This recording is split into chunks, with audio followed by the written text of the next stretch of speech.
Welcome, everybody, to the Social Dig, the greatest underrated show on the World Wide Web. I am your host, Mr. Rob G, and as always, we're going to be digging into the topics to keep you talking and the talk that keeps you thinking. So come on in, kick your feet up, get an ice cold beverage, and get ready to join the conversation. Yes, definitely want to thank everybody for coming on into the Social Dig late night calling show. We do this, every week, every other week, right after the after hour show. It's a space where you can come and jump on stage, talk about your experiences. Love to hear anything that you might have to say, right? So we'll put the topic out there. We'll get to talking about it. And any of you are welcome to join the conversation. Let me go ahead and bring up the ways that you can actually do that. And so right here, this is the message and call-in line. You can call 856-843-3444, or that's 856-THE-DIGG. You can do that at any time. Lock it in your phone, right? This is a 24-hour line. You can leave a message. You can call in tonight, join the stage.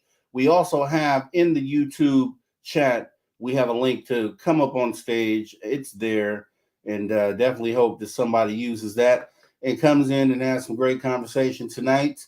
With that being said, let's go ahead, jump in the chat. Let's see who came on over from the after hours.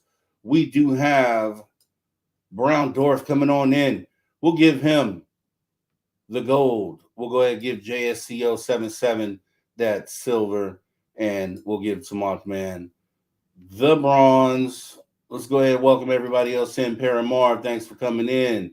Welcome to the show. Greetings, second greetings. Wow, what a weekend. Love it, love it. Deb from Sacramento, thanks for coming on in. Let's see. Who else do we got here? Angels Are Life. Nikki Hay, thanks for coming on in tonight. Let's see. Who else do we got?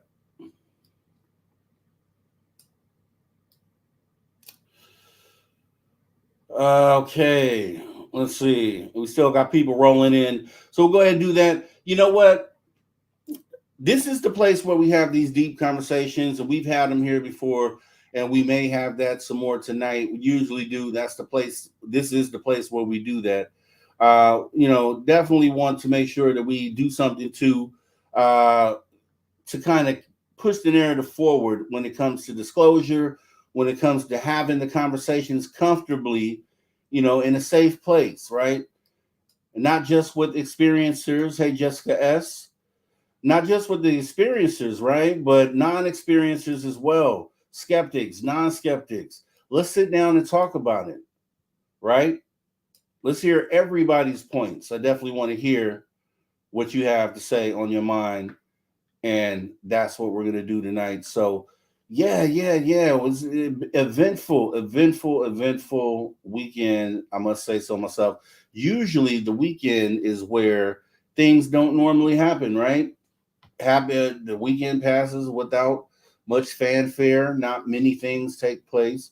But we were in the lucky spot to have someone like Dave Scott, Courtney Marcassani over there, the team of Spaced Out Radio, who had their pulse on some things that ended up breaking out into big stories this weekend. One of the big story currently going on within ufology. Where this lands or where this ends is to be determined, right? Not really sure how this all plays out, but on the surface, it would appear that we have someone that has come out of the woodworks, a whistleblower, Jason Sands, who has pretty much stated that he was out on some sort of mission and in the desert, ended up coming across some extraterrestrials. The full details of the story are still unclear, which is why I say this is something that's still working itself out and kind of fleshing itself out. But I can't wait to see where this goes, right? Because like I just pointed out at the end of the after hours show, we're in a situation where we know these things are here. Like we've seen them in the sky. We have so many different accounts of craft being right here in the sky. And so if we can solidify that and lay that down is something that occurred, and we just keep going down the line. And I think, you know, I think let's start here. I think one of the things and one of the parts of ufology, um, from a skeptic point of view, is the woo side of ufology, right? Some people look at that as a step too far when it comes to some of the topics that get covered when it comes to woo. But I think what they'll find is a lot of people find as you start going down the rabbit hole that some of these things that you know once you are open to these other things taking place, then you become open to other things, and it's just like a never ending thing. And so you take a step further into the craft aspect of it, now we're into the entity part of it. Once we step into the entity part of it, now we're into the abduction part of it, and then so on and so forth down the line until we get to things that people consider strange like cryptids and things like that. So I think it's all tied. I don't have the full proof to say that, but I could just say that based on the evidence that we have, as far as being able to pretty much say for certain that these things are here and they are getting out of their craft, they definitely are, and encountering people. I think we're getting more towards the place where the woo, that name probably goes away at some point, right? Where it's not considered a niche part of this field or this subject, but it just becomes a part of the phenomena in general. So I think there in that is not a bad sign for us because we call it woo, but we it's an unspoken thing, right? So it's not really anything that you can put a label on. So I think the further we go down that path, I think there's more people who may not have been open initially to how all these things might be connected. That I think that at some point, those people, if you were to ask them and they were being truthful and being open minded, that they would have to agree that there's something going on and a lot of these things are definitely connected. Yeah, yeah, yeah. And going into the chat here, because I see Derek Galloway dropped the line in here, and we already have someone in the back. We're going to go ahead and bring up here in just a moment. And anyone else is also able to join the stage. There's more than one person at a time, so we can handle up to like 10 people at a time. So we can get this into a big discussion, if we get enough people coming up on stage. And I know we have at least one person already waiting backstage, so we'll be able to get this started in just a moment here. So Derek Galloway, Woo Writers DG, states that Rob G. Stephen Greenstreet wrote a nasty piece on Jason Sands already. Well, to be expected is what I would say to that. And as long as as long as it's not a smear piece, as long as you're not attacking this man's personal life and things that this man has done personally, then I'm open to hearing what you have to say. So I'll have to go ahead and look into what Stephen Greenstreet wrote. Maybe we could even bring it up on the show tonight. Derek Galloway, I don't know if you can send me a link for that or tell me where I can find that article, that piece by Stephen Greenstreet. But we'll definitely go ahead and bring it up and cover it. So that would be awesome to do. Christine, you have the right idea saying focus on the positive. That is facts. And my flock, definitely want to thank you for coming on in tonight. We do appreciate it. The stage is open. So if you look at the top of the chat, there is a link up there that you can click to come up on stage, just like the first guest who I'm going to bring up right here, right now. None other than one of our fellow chat members here, right? Aloha Dave coming to the stage. Hello, Aloha Dave. How are you? Greetings, Mr. Rob G. How are you? Doing good, doing good. Appreciate you coming on in and being the first to kind of break the ice and join the conversation. Jason Sands, right? So I'm sure you're aware of this whole thing going on. What is your thoughts on this, and how do you feel about the news that has come out? Good question. Fortunately, I was able to stay awake for the entire thing from last night's SOR episode, and Wow. uh, it was quite revealing. What I really liked was some of the comments in the chat, because most people thought that this gentleman was very humble and honest, and I agree with that. However, I went through YouTube to Twitter today, and there was a enormous amount of messages that were uh, basically trying to poo-poo him and say he's nothing but a hoaxer. And I thought that was really unkind and probably ridiculous.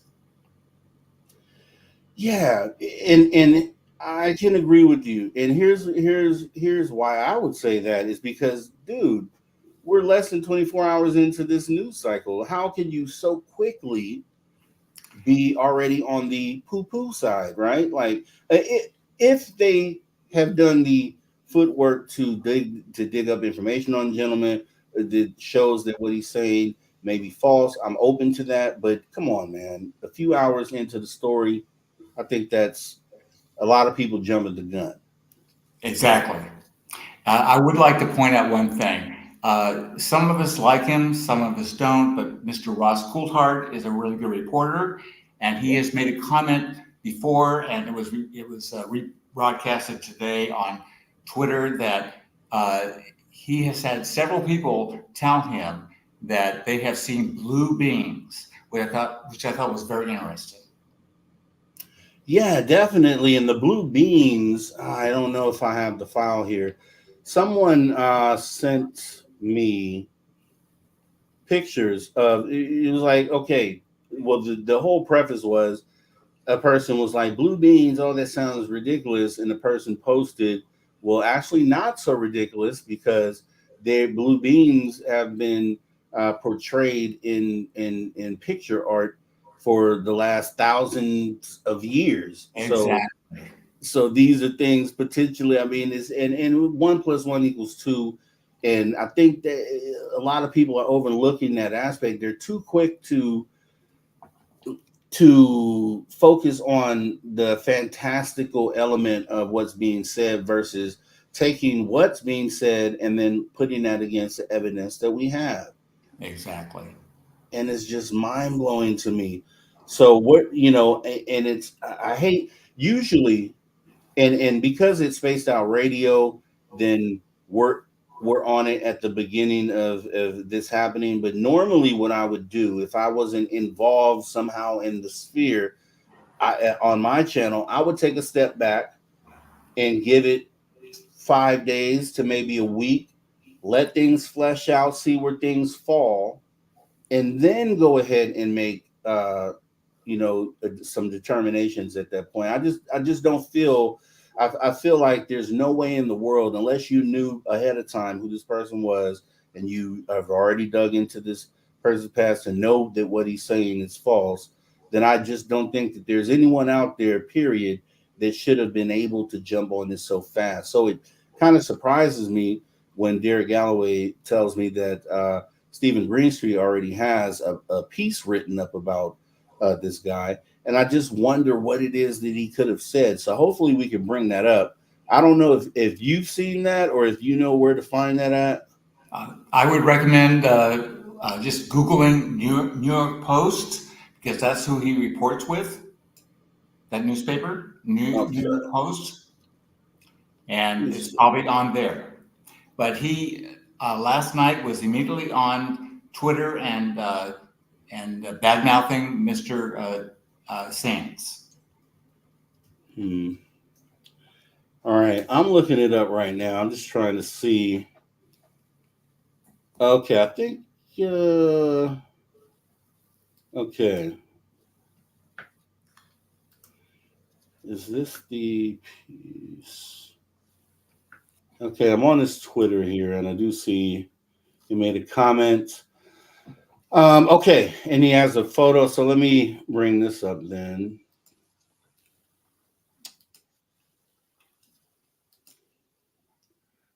Sharing.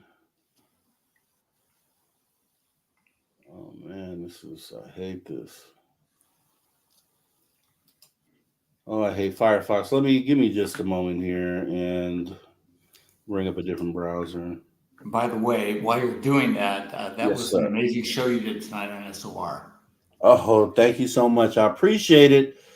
You know, we had a we definitely have a lot of new people in, and just want to make sure everybody feels welcome and knows, you know, how we actually conduct business over at Spaced Out Radio. You guys are a big part of that, though, because, like I say, those people are in the chat with everyone else, and they pay attention to the atmosphere and the mood within the chat, which ends up being one of the biggest reasons I feel that people decide to stay or decide to come back. So, as I appreciate the compliment there, compliments go right back to you guys and your interaction and just your the embracing that you guys do for new viewers in the chat. So you guys are awesome too, and keep up the great work.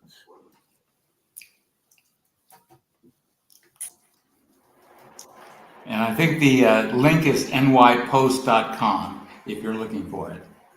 Yeah, I looked there. Did he actually write a piece there? Let me see. I haven't seen it yet personally.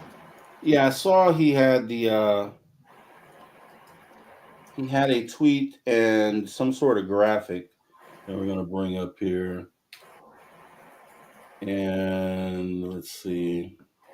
Okay, this is 9 hours ago. All right, let me see if it'll let me bring this up now.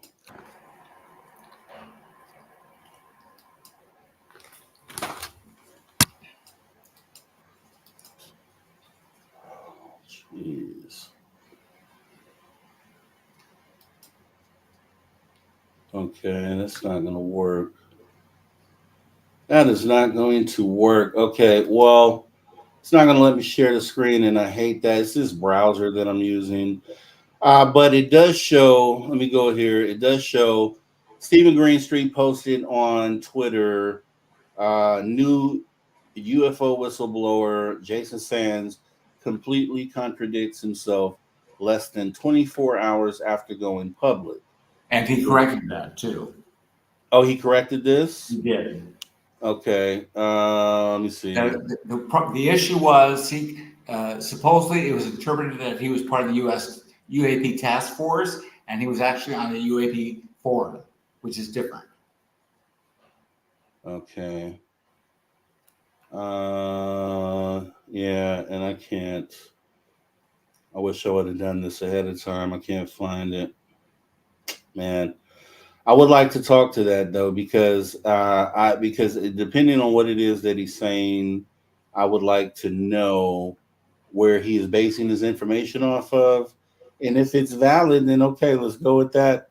But I just can't see where someone is going to be able to have already done the footwork and done the research and been able to already put together something already debunking this guy. Here's what I will say: debunkers are going to debunk, so we're going to expect that. We know there's more of that to come. You know, they're coming hot, and yeah, I don't blame it. There were some parts of the story that I heard where I was like, wow, okay, I'm going with you. You know, and I would like some of those things to be vetted out. I here's what I'll say. Based on what we had, we actually came in sort of late on that Twitter space. So I feel like personally, us as an audience, that we potentially don't have enough of the actual story from the source to be able to sit up and say, you know, even ourselves that we believe the story or we don't. I think some of the elements that we heard in the story are definitely ones that we've heard before from other stories and other catalog experiences, which I think is a key because things should match up to historical things that have happened already and the information that we already have. That's just how I feel because we have so much data that it has to, somehow tie to something that has already been reported or stories that we've heard. And I think some of the story does that. So the whole face to face interaction with ETs, I think obviously that's possible because we have these crafts we've confirmed, crafts in the air. We've confirmed through sightings that we talked about earlier, like the aerial school and the sightings where ET have come out of these craft and then had face-to-face interactions with people. So even outside of all the actual experiencer data where we have abductees and things of that nature, just taking on the surface, just the aerial sighting, just the Virginia, and then lining that up with what this guy said, plus what Tim Gallaudet came out and just out of nowhere said at the end of last year. I think that a lot of that they corroborate each other to a point to where I would say at least that aspect of the story that he's telling is plausible. Now, is there some part that we didn't hear, because we came in late? I don't know. So it's kind of hard to say. That's why, I think it's still way too early to kind of be doing a full-fledged breakdown or analysis of this whistleblower. But I think that comes this week. But I think we could at least talk about it. Just for people's information, if they're interested, two of the YouTube channels, Anonymous website or Anonymous whatever it is called, they have posted the first 2.5 hours of his testimony from last night. Oh, really? Yes. Okay. If we can, maybe we can. And I think I linked that to you earlier. Okay, and I think that we're going to run back into this problem here. So let me see. And I can't leave this show to do it. So let me see. Gosh. Yeah, we can't do that. Let me see here.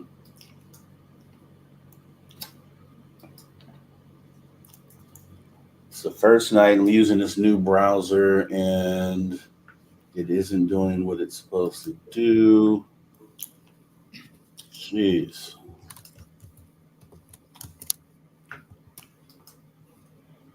I'm trying to send you the link right now. Let's see if it works. Yeah, this freaking thing won't let us share. It's silly. Let's see here. Let me try this.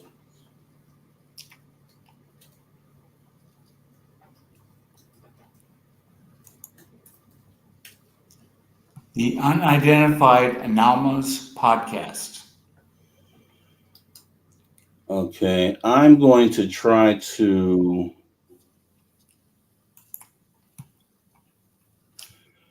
Let me do this here.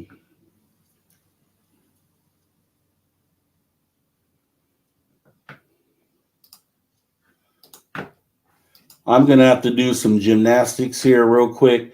Guys, I'm gonna have to get you guys to hold for a second here. Let me do this here because I'm not gonna be able to show using this browser. So let me just put on something here that you guys can listen to, and I'll be right back. Just a minute here.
Okay.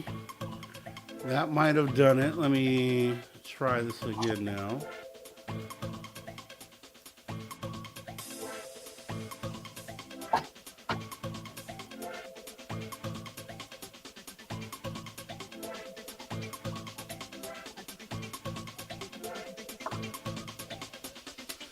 Okay, if you could send that to me again, Aloha Dave, that link.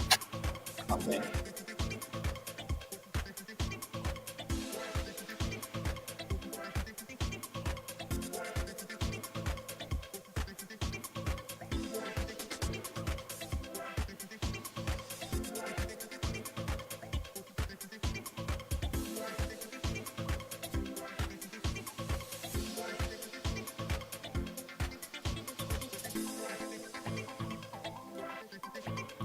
Are you seeing it, Rob? Yeah, got it. It should be bringing it up. Let's see here. That's it. All right. That's the first two hours and 25 minutes of his testimony. All right, let me just hear. Let's see if we can maybe tune into at least the first where he gives his initial description here. Question. One more question. What kind do you actually think the government itself has a grip on what exactly is going on when Kirkpatrick says we know about them and confirms? Do you think he knows? Like, does anyone know specifics? And do you think that we're also working with NHI, like together with NHI? Yeah, by the way, those are excellent questions. Like, I like to think that there are individuals that know, that truly do know. They may not know everything, but they do know what Rob, you is might want to supposedly going move on. 5 minutes. And whether you want to call them first hand, second 5 hand, minutes? third hand, what have Yeah. you.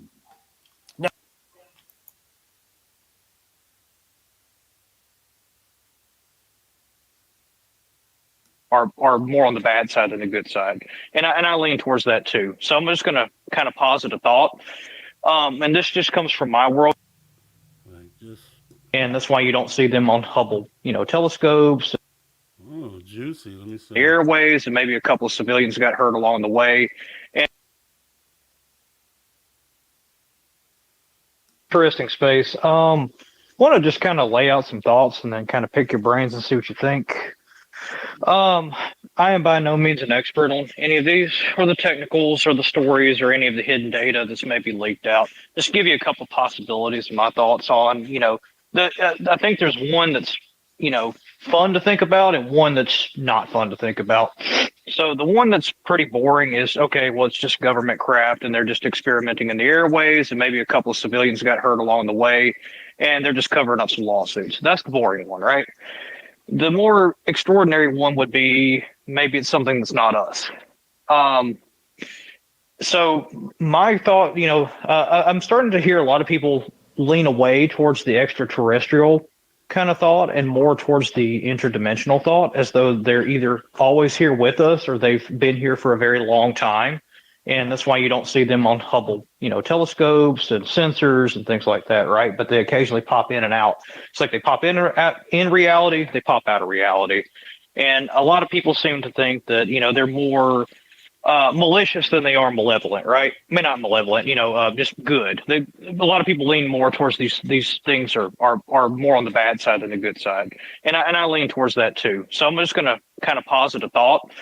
And this just comes from my worldview and my understanding. When you come in contact with a new group of people, or you come in contact with individuals that you've never met before, sometimes the best thing to do is to integrate yourself slowly over time, lest that you don't become an enemy too quickly. And humans are always looking for something to worship. We whether it's government, whether it's ourselves, whether it's sex, whether it's music, whatever. Humans are innately ingrained to worship something. If something wanted to come to us as a god and solve all of our problems, it would probably push society towards that direction where we would need somebody to come save us. And so my thought is It's just very simple. I think that they're just angels and demons. I take it from a Christian worldview. If they're malevolent, what better way to come as a god to somebody to say, "Hey, I've got the answer to all your problems. I can solve societal problems. I can solve all of your issues. I'm smarter than you. I'm more intelligent than you. I'm more powerful than you. I've been working with your world leaders for a long time, or I've been showing myself slowly. Bow down and worship me." That would be. I think the more simple explanation sometimes is the best explanation. That's just my thoughts. Something You maybe may be right. an enemy that never sleeps, an enemy that's thousands of years old, an enemy that doesn't have to rest, that's way wiser than we are, that knows more about us than we do. Just a thought. It's a good thought. What do you think, AK? Oh no, I mean, well, so I mean, and this is a big discussion point that's occurred, decade for millennia or whatever. Like, All right, sorry to pump the brakes. sorry, We get sorry about that. Yeah. oh no, we get Jason Sands in the space. He claims to be the first-hand whistleblower. So if we want to give the floor to him, maybe we should go that route. Dev says no. No LARP. Here we go, Rob. Can you guys hear me? Yes. Yes, sir.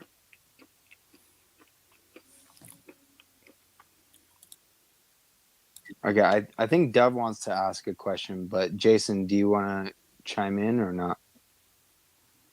Yeah, I'm here. I don't normally do this, but been kind of, well, I've gone through all of my legal channels, including my publication approvals and things like this. So I'm planning on going public later in the year anyway.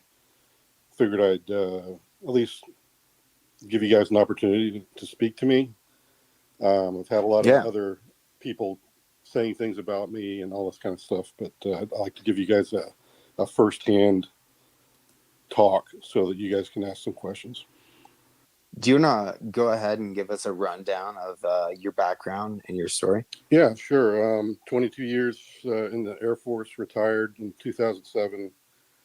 Started off as an airframe guy, cross-trained into Intel. Ended up at Nellis Air Force Base at my second tour of duty and got picked up for the program. After that, I got out of the program after about 3 years. Continued my career, became a planner, several other different jobs for the Air Force. I've been a contractor ever since. Just doing DoD contract work. I've been maintaining my clearance all the way through the career. When I started off as an Intel guy, I've kept it ever since. So I've had about 30 years. Various SAP-SAR programs, to include the one you guys are discussing, all the UAP things and stuff like that.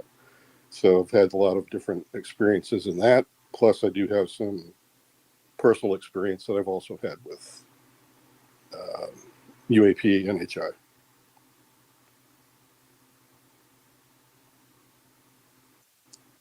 Thank you for sharing. Mm-hmm. Yeah, go ahead. You can go ahead and mute your mic, and then we'll. I think UFO Mean Girls was next. Yeah, wow. So I wasn't ready for that one. I guess I'll just continue with the question I had, and then I'll direct another question to Jason at the same time.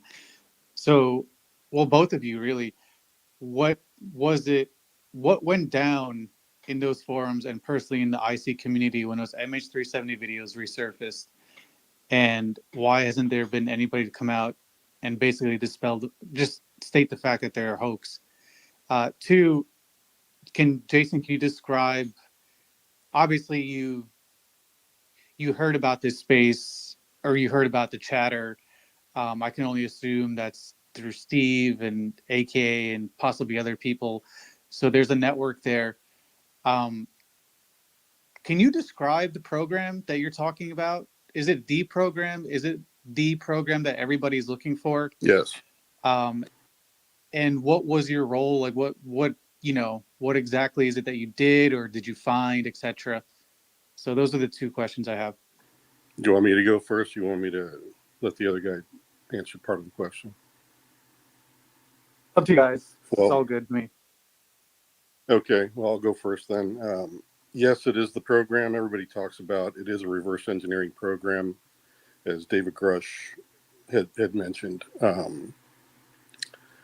The program does have vanilla side to it where, yes, we do have stuff that comes from different wars and adversaries and equipment that we're trying to reverse engineer or at least figure out, uh, just to defend our nation against some of the people that are out there. But then there's another smaller group of scientists and engineers working on this exotic material. My job, to answer that part of your question, was I was doing it's called red teaming for the program, which is where I and a small team of individuals would go out from location to location all around the continental U.S., wherever they sent us. We would go out and just monitor the telephones, uh, go in and out of facilities, trying to figure out where the security vulnerabilities were. Um, and then we would report that after our 2-week mission. We would report to the director or the leader of that particular organization, and they could invite whoever they wanted from their staff to come to that briefing. And then 90 days later, we would give our final report as to, here's what we have on your mission type. Here's all the information. So our team literally, unlike, say, people like Lazar or other people that may have come forward that had only a piece of the information, my team actually was listening to all of the scientists, all of the engineers, all of the leadership from mission to mission, listening to thousands of calls each time we went out. So we got a very good picture of what was going on in the entire program, unlike other people that are stovepiped into just one piece of it. So that was where my expertise came from. So do you have an idea of the core story then? Seeing you're this close to the program, do you have an idea of what the core story is in terms of what we do know, or this inner circle seems to know? Yes. What do you want to? Which is What what? what part of the core story? There's a lot of rabbit holes in that one. Some of them are not quite big. Well, the core story meaning, right? If we establish that there's a there, right? I would imagine that the people are looking for or trying to find a consensus on the core aspects, which would be, has there anything been recovered? Has there been any sort of bodies? Do we know where they come from? And possibly, is there any sort of communication? So I think those are like probably the inner parts of the core story that at least like people like Kit Green and Put Up are getting consensus on. Um, And I would assume that someone this close to the program would know these things, or at least some of these things. Yes, and then yes. Um, on the missions, we did intercept traffic that dealt with what I believed as an analyst, and the other guys as well that I was with uh, found very strange. And we would talk about those things, and some of those dealt with some of the other races that are involved. They were mentioned, like the tall whites, the grays. Yes, we heard things like that coming out of it. That there were certain labs that actually those that were participating in that kind of activity. Um, so there must have been some sort of material retrievals as well involved. As a matter of fact, they tried to recruit me into the retrieval program early on, but I refused because I thought it was kind of gross, picking up bodies and things like that. Didn't like that. So when I testified, there were things that we went over in great detail that I can't talk about. Dealing with exact names and exact places, I can't go that far. So that I can just tell you that in general, we're in my estimation, we're not alone. Yes, we do have some contact. How much of the reverse engineering is going on, I'm not a scientist, but I could tell you that I believe that yes, there at least has been some research over the past 80 years or so that the program's been alive. So take that as you would like. I went in as a skeptic myself. I didn't particularly care for it one way or the other, but after I got done with that, I just thought, what on earth did I just experience? And I've kind of felt that way ever since. So Yeah. that's Jason, thank you for sharing that. Could you just one more sub point on that great question? What you learned about, I guess, the broad picture, the broad perspective, did it seem to supersede or go beyond our understanding of the scientific method itself? yeah, I would say that the scientists themselves were quite frustrated in many cases. Um, they were number one stovepiped, and they couldn't talk to very many other co-workers, scientists that may have been working on something similar to help them to discover something about whatever they were looking at. And then there was this, like I said, this vanilla reverse engineering part of the program. The scientists were completely fine with researching and collaborating because it was stuff that had, say Russian writing on it or Chinese writing, and they could decipher that. Very obvious that it was an avionics pod and they were doing this with it or that with it. But this other stuff just was totally dumbfounding to the scientists and the engineers. And that's where, honestly, that as an analyst, I had to take note of that and realize that, hey, there's something else going on here. So That was a great response. Awesome. And if I could just get a response for the MH370 question from AKA. Wait, about MH370? AKA, if it's okay, why don't you go ahead and add on to whatever Jason just said based on the same question? Like, broadly speaking, Okay. do you think that what's going on supersedes our understanding of science or I guess reality, even in that sense? And then we'll circle back to UFO Mean Girls question. Okay. Well, the first thing I want to do is just thank Jason for coming forward and disclosing this through. You went through the full process through. Was it ICIG or DoD-IG or elsewhere? I went first through the congressional whistleblower program under the NDAA of 2022. Okay. I was then told by some of my what I call friends now in Congress. They asked me to go to Aero since they just newly stood up. So I got to meet Sean Kirkpatrick and interviewed with him. And again, that was all classified, the conversation I had with him. So I don't want to get too much detail on that. But I did go there. Again, underneath the veil of the NDAA. And then I was asked to go see the ICIG. So I followed all the same process. The only thing that was different between me and David Grush, whom I greatly respect for what he did. And anyway, but was that when we were doing the ICIG, I was not under a lot of duress like David was. I know he suffered a lot of different threats, but for me, the most I ever got was, some suspicious activity that kind of led me to believe that perhaps I was being monitored or watched, but nobody ever kind of bodily threatened me and things like this that David had happened. Not yet. I hope not. I'd like to think that I know the people in the program. I know they're still actively in the program, and they know me. They know I'm not a bad guy. I'm just trying to get to a better place in all of this. That's why I came forward. Yeah. Hearts in the chat for Jason real quick. I'm on the same page. Doesn't matter what your intent is. Some forces might harass you. Well, I'd have to say that I guess just to tell you a little bit about my background coming forward as well, it's just that I think a lot of people found it, my rendition was kind of refreshing, but just that the reason that they found it refreshing was because I'm not adversarial. I understand the people in the program and I know why they're doing certain things.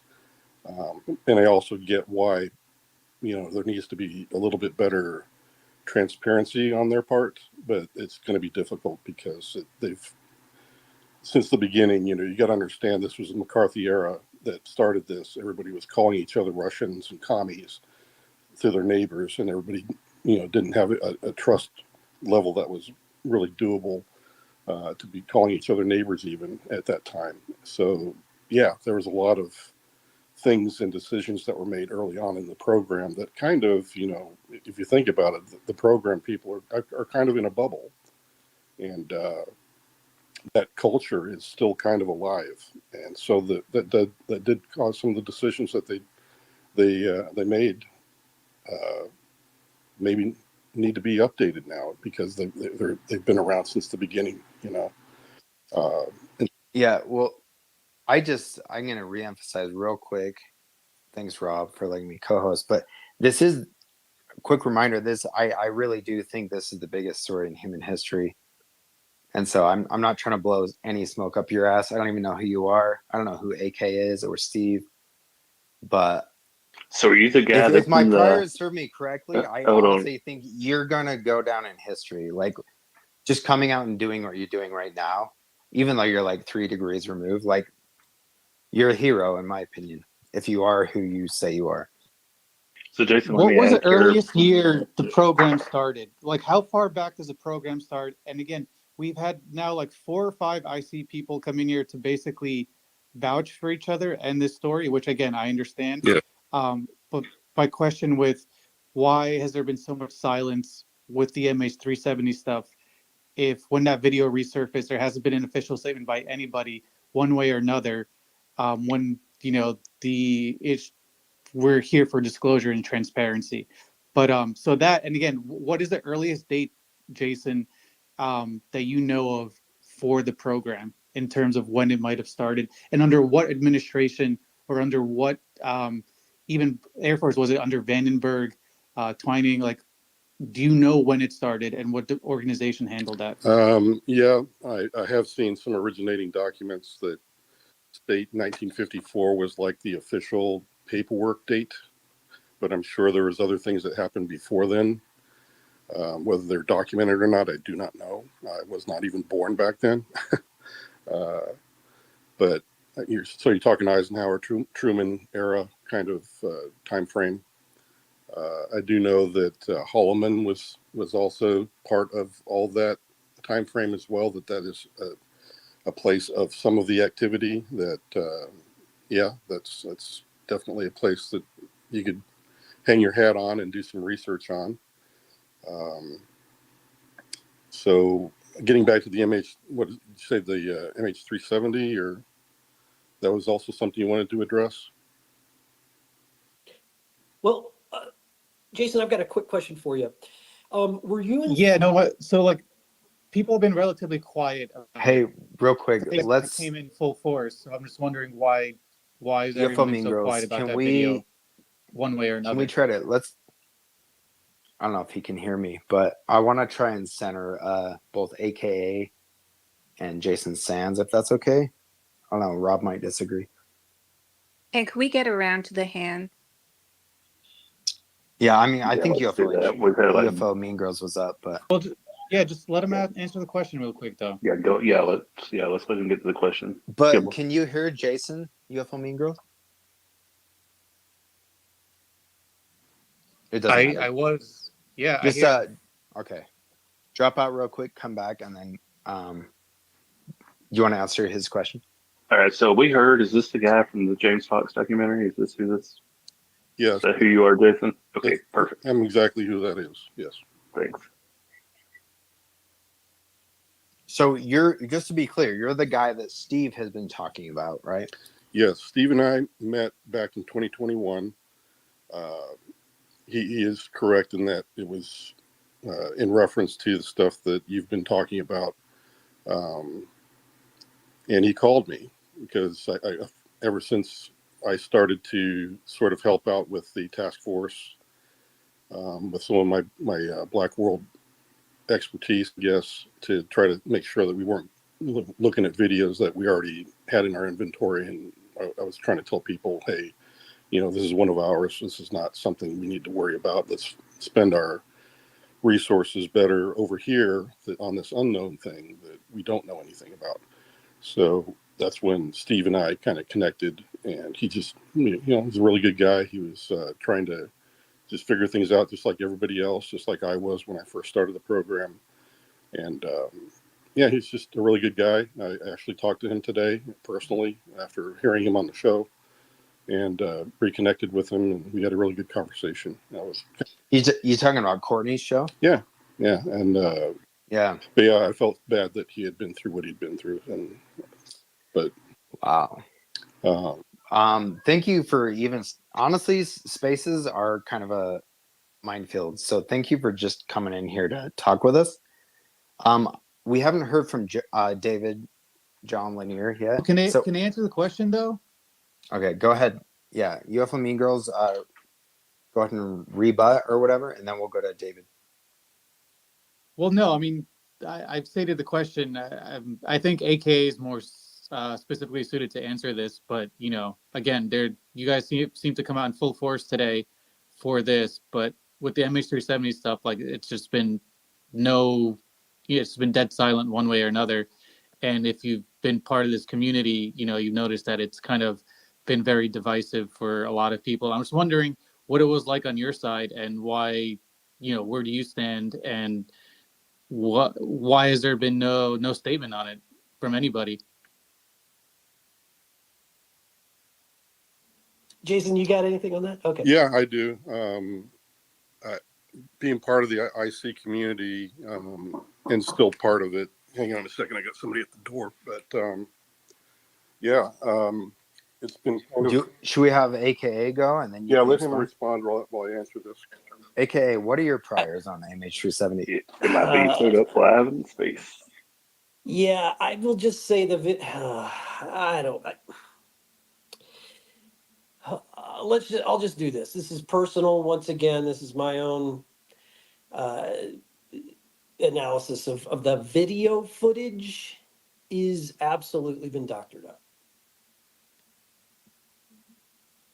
As much work has been trying to, you know, argue against that video footage is basically untouched and completely native. I don't agree with that at all. That's all I really have to say about it. Cool. No, that is a great answer. All right. Yep, Thank you. I'm back. But I agree. We've had a lot of my intel folks that I know and I call friends, and they're all very well educated. They say the same thing, that you know this is something that's kind of on the fence of, well, the angles look good. You know, the clouds are hard to replicate from multiple angles, as was in the videos. You guys have heard all the arguments, but there's always, you know, a negative side to it, to where, you know, somebody that just really wants to spend that amount of time and the current technologies, it's quite possible that it is a hoax. Do you have any suspicions, either of you, James or AKA, that hoax wasn't just like someone in the public, but someone, or sorry, basically, do you have any suspicions that it was that hoax came from inside the government? I doubt it, because you guys are giving the government too much credit as far as their visual effect skills. Yeah, That's I would fair. doubt that they would spend the amount of resources would have been quite huge to do something silly like that, when really what was all that was needed was for us as a nation to respond to help in the search and rescue operation. Why would they concoct a governmental level UFO hoax? Well, and years after the search even concluded, right? Sorry, it's a silly question. That was a big story, Yeah, but it's kind of irrelevant. yeah. In my mind, it doesn't make sense that the government would have hoaxed it. It would have been somebody else hoaxing it, if anybody else. But Right. you know, Thank you, guys. I think we need to go to David next, and then I believe JJS.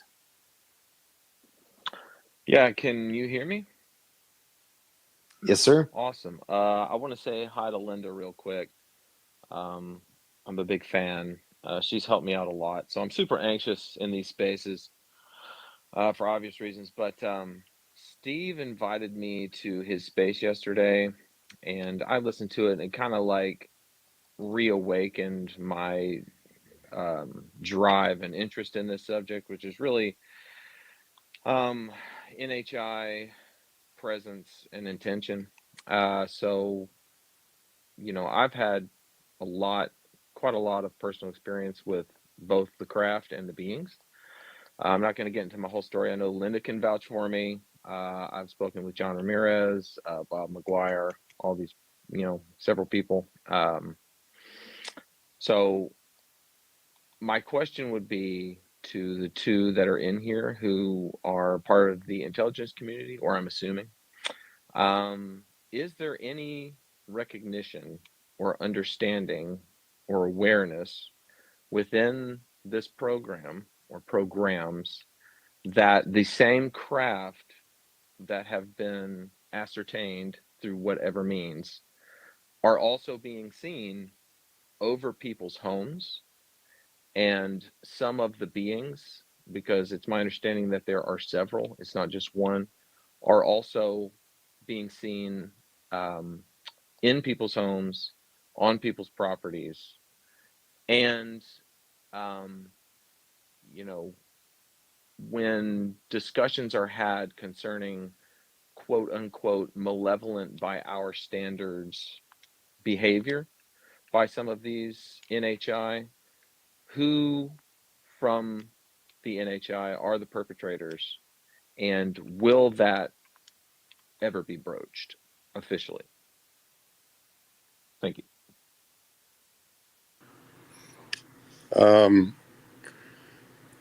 I can tell you that, at least in my estimation, because I don't know it for a fact, but I would say that yes, there is a faction that does have ill intent, or at least has a negative viewpoint of, you know, interacting with us. The other ones seem to be more kind of benign, where they're just begrudgingly asking for different things from the program, and maybe even from other people around, you know, that are you know, claiming to be abducted or having experiences.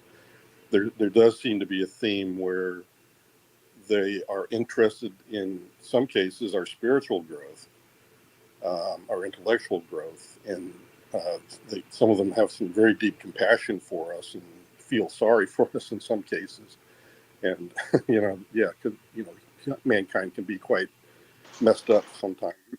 So, but the malevolent, the ones that are maybe the ones that are evil-minded, I guess, in some people's estimation. I've only heard it being from some kind of reptilian race, but I did not get exposed to anything that said anything like that in the program. But that's only something that's been in the public, so I can't verify that by any of my experience in the military. Thank you. I want to say it was Chester, and then JJus, and then Chris, and then Experience. Yeah, great. Okay. So in the community, there's this word, the phenomenon, which is by many of us considered to point to a basket of different aspects of this phenomenon. And in that basket, you could perhaps contain multiple different types of flesh and blood or biological beings, but also there could be what I've heard the term non-biological being tossed about. And my question only is, are all those on the table, Jason? Yes, I would say that cloning, DNA manipulation, all of those things are in the realm of possible. From what I know of the program, those are all things that were part of the biologicals or biologics, and synthetics, even Android, all that kind of stuff. I would say artificial intelligence, all of those things are things that have been known for quite a long time and have been worked for quite a long time. So even the humans in the program, let alone the NHIs, I have no idea how far advanced the NHI themselves are in those things. I imagine quite further along than we are, but you can already see how it's affecting even our society. But within the program, they actually have other and even more advanced knowledge of some of that. Okay, thank you. Then also to extend further, and I kind of tried to get there, is there consideration that there could be beings or entities that are not anchored in physical reality, that they exist in another plane of reality, be there such? I would say that outside of my military experience, but now that I've kind of been known by the IC community, I've been approached by many people that are experiencers that do have testimony, and they're credible people as well, that they have seen some things that I would say that are very much like, ghosts and interdimensional, all kinds of different things. It blows my mind, probably, and blows a lot of other people's minds, to just how many rabbit holes you can go down with this. But all of those things I have heard, and from people that I actually trust and are credible in my mind.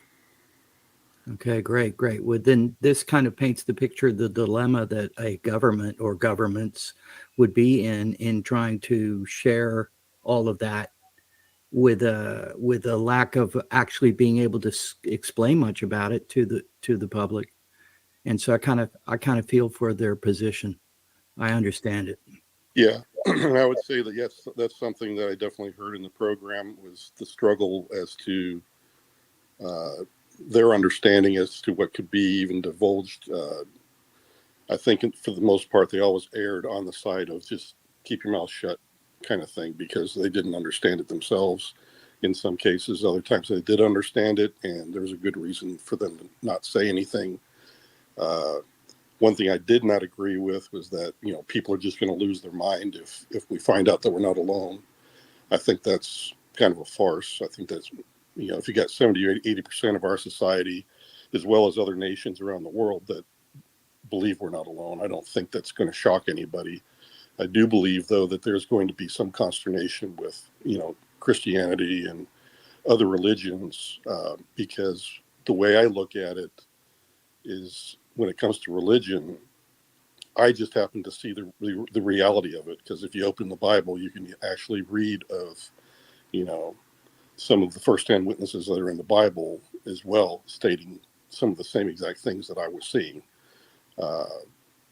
So I think, when you talk about, I think somebody mentioned something about angels and things like this earlier on, that, that could probably be interpreted as part of the experience as well. So very much something where I don't understand it all. I'll be honest, with everybody here in the audience, that I've heard some very strange things, but they are coming from very credible people.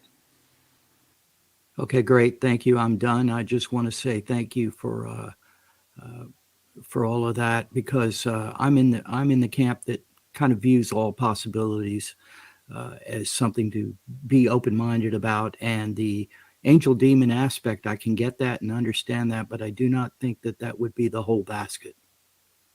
Thank you. Yep, no problem. Okay, so you talked about the beings. There's like lore that we're working with these beings.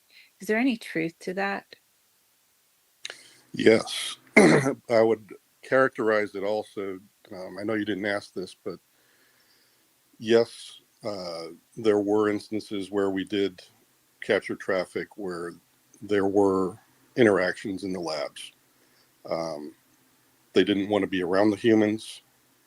They shunned it. So to me, that led me to believe that it's kind of a tenuous relationship. In other words, they don't like sharing any technology with us. Why would you give, a monkey a pointy stick, kind of a thing, I think is what the way they look at it. Just as we would not do that, to a tribe in, say, South America that is just still hunting and gathering. Why would we hand them, an AK 45 and say go out and hurt yourself. So I think that's very much the same way in the program. So it's not like a full-on technical exchange where they're giving us tons and tons of things. I think it's much less than that. I think it's kind of just helping us to figure things out that they think are not going to harm us. So we're actually having interaction with these beings, like programs, is what I'm asking. Oh, Do you- that yeah. I would say maybe from our standpoint, there may be a program. I don't want to talk about that if it's classified because it probably has to do with something that we would be working on. But there was nothing classified about NHIs at all, ever. But I would say from the NHI standpoint, that they probably didn't view it as a program, that it was just something that they were like, well, let's see if we can help these scientists and not cause any more harm or damage than has already been done. Because I think a lot of times we tend to just take whatever we're given and weaponize it. So they were guiding the scientists to do the right thing with whatever technology they Right. had from other species as well. Yeah, I would say so. That would be kind of my take of it. Yeah, that kind of fits what I was hearing and understanding. And do you think that Congress is going to have another like, are we going to hear any more from Congress about this after the James Fox movie?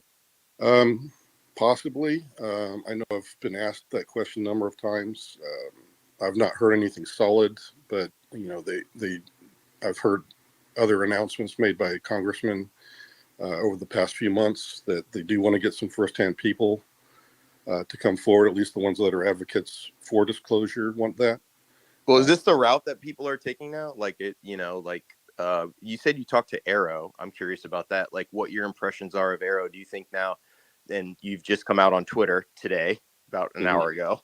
So I wonder, like, is this the route that you think whistleblowers are going to take now on Twitter? Because it does seem strange that the past 24 hours, all of the people who have come out and sort of like supported this, and then you look at Arrow and what they're doing and what they've said and the perception from whistleblowers in the community. So I'd like to get your thoughts on that. Yes, I do have my opinion about, my interactions with Arrow and the last report that came out. I believe the last report is what people said. It was pretty sloppily kind of written in the first place, and I do agree with that. For a congressional level report that had a lot of errors in it. Knowing people in the community also, like Ramirez and the rest of those guys that have some real experience, I would say that, yeah, you've got some. If you look at that report and you hear some of the, no kidding, people that have been in the trenches for many years, journalists included, that did the hard work in the investigations, that report's, if they really, really did their due diligence on a whole, archive of UAP data and events, that it was a very poor rendition of all the things that we've known, even from Project Blue Book and all the other things that came before. It kind of just, to me, it just doesn't sit well. And I'd say it kind of fits what Sean likes to do. He's a very good scientist, but I think when it came to the investigative work with the whistleblowers that came his way, I think maybe investigation wasn't his strong point. So that being said, I wish that, or I'm hoping that Congress does continue the investigation, because I think that's the part that really needs to happen. Because it's one thing to have a scientific opinion, and you can already see just from, people arguing back and forth about all sorts of different scientific things in academia. You've got one guy being paid to come up with one theory, and they are arguing with another person that's got another theory about where the data is pointing. So it's to be given that Sean would say the things he said.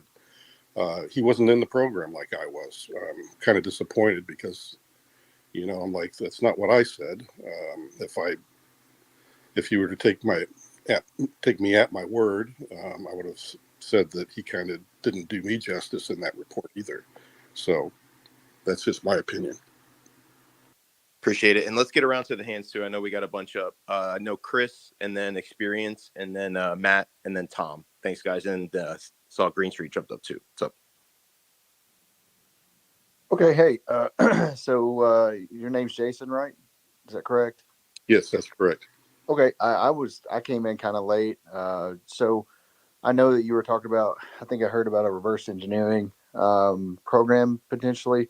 Can you just kind of give me a brief history of kind of like your introduction and what you stated? And I just got a couple questions after that, if you don't mind. But yeah, just kind of tell me the gist of everything because I missed that part. Yeah, all I stated was just that, yes, there is obviously a reverse engineering program just like every other nation on Earth does.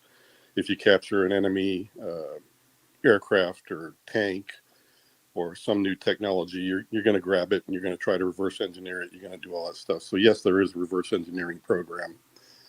However, when I was doing my line of work, which was to go out and do the red teaming, we actually were intercepting phone calls and things like this between site to site, scientist to scientist, engineers, leadership, and they were all they would talk about those, kind of adversarial things that were captured from like China, Russia, whoever, and they would be talking about that in one light, but then there was a small cadre of things that and scientists that were discussing stuff that seemed to be totally foreign and from someplace else that they couldn't even decipher the language that was written on some of the parts, that there was these parts operated in such a way that it didn't make any sense to their scientific background and what they'd learned through school, and just a complete frustration on some of the scientific and engineering parts.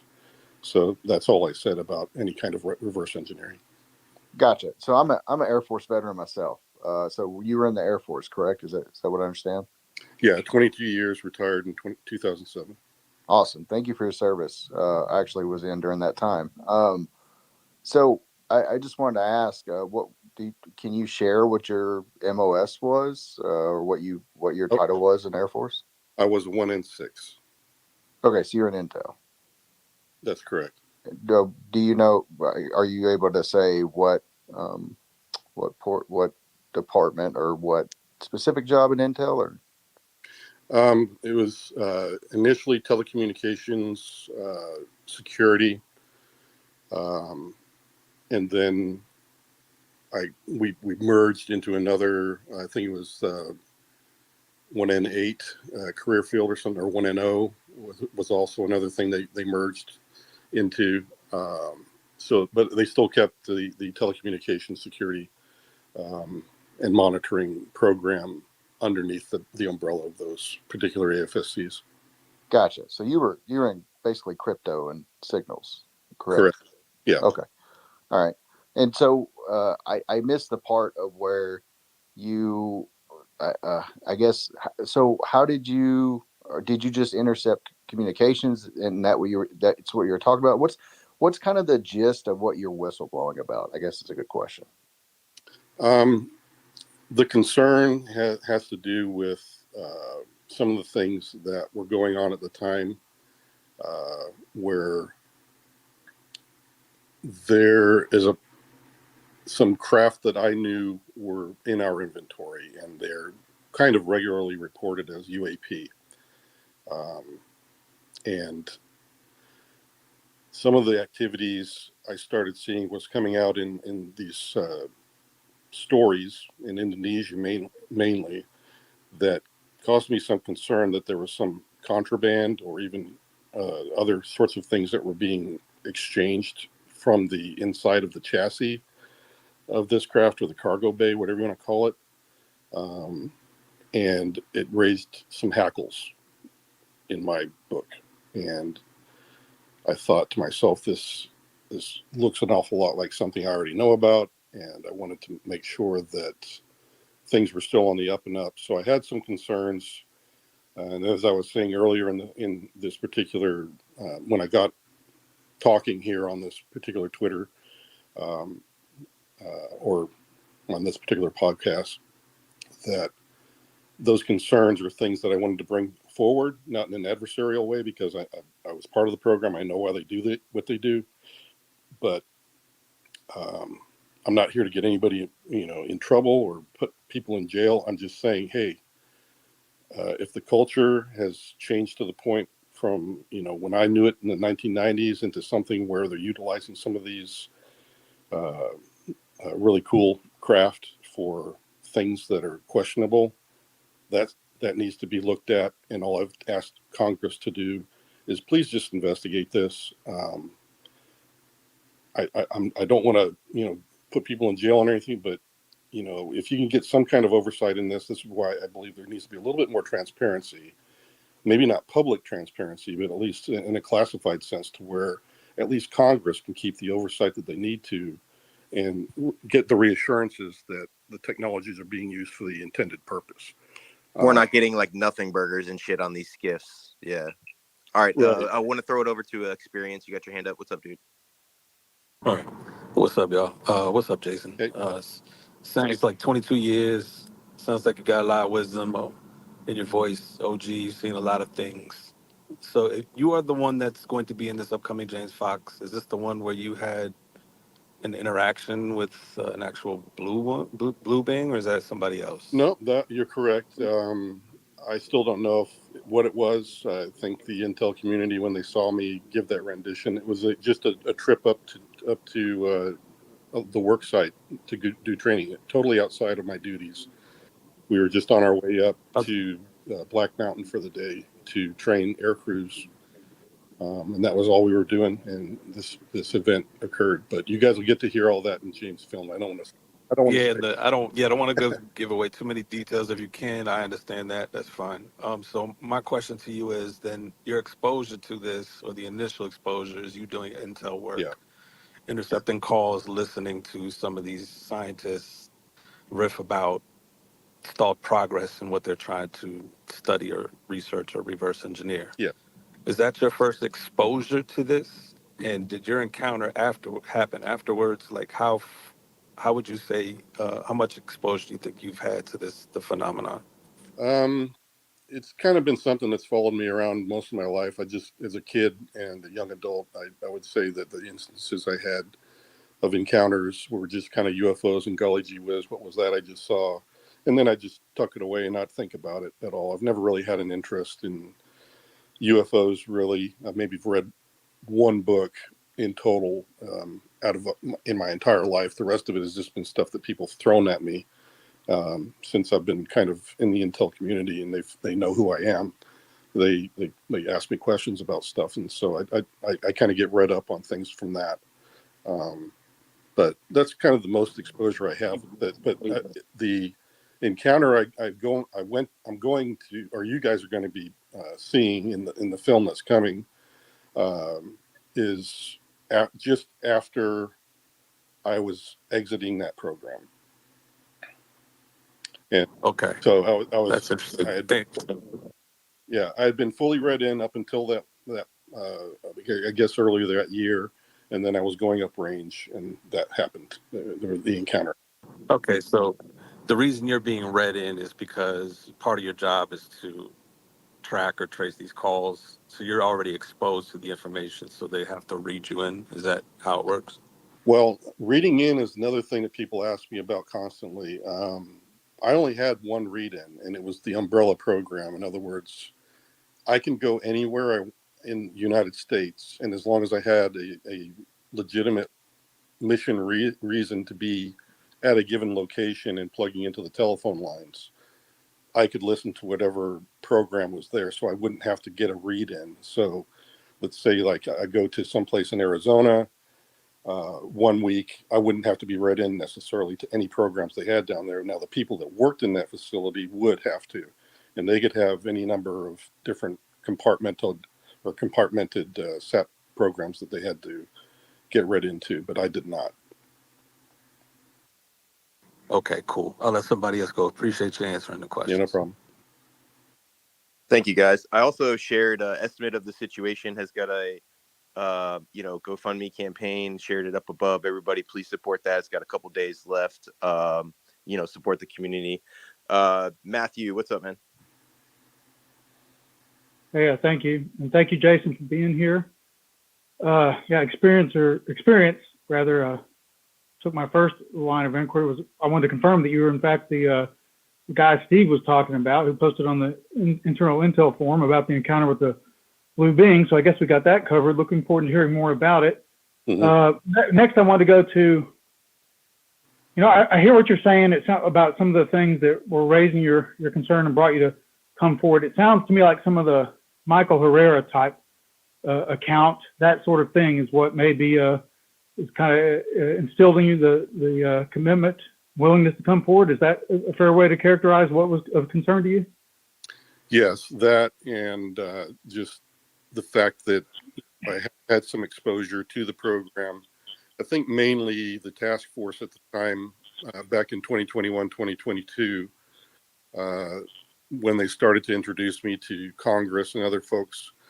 The concern mainly was just that they knew I had been in the program, and that this was something that, quite frankly, is hard to penetrate, even as a congressman who needs to get oversight. And I have to say that even when I was giving my testimony at Congress, they asked me about the program name. I gave it to them, and they were like, I don't know what that is. And I thought that was kind of shocking.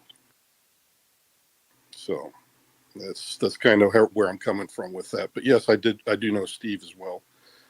He and I kind of connected back in 2021, as I said earlier in the program.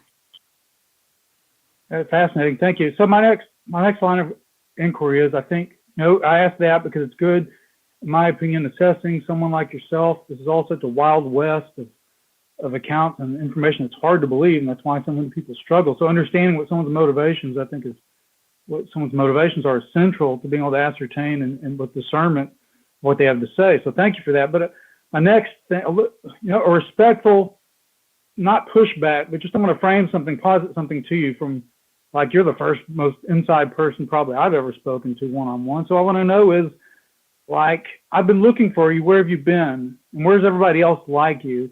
Like, whether the grounds to, this stuff warrants oversight. It's not constitutionally sound. Great.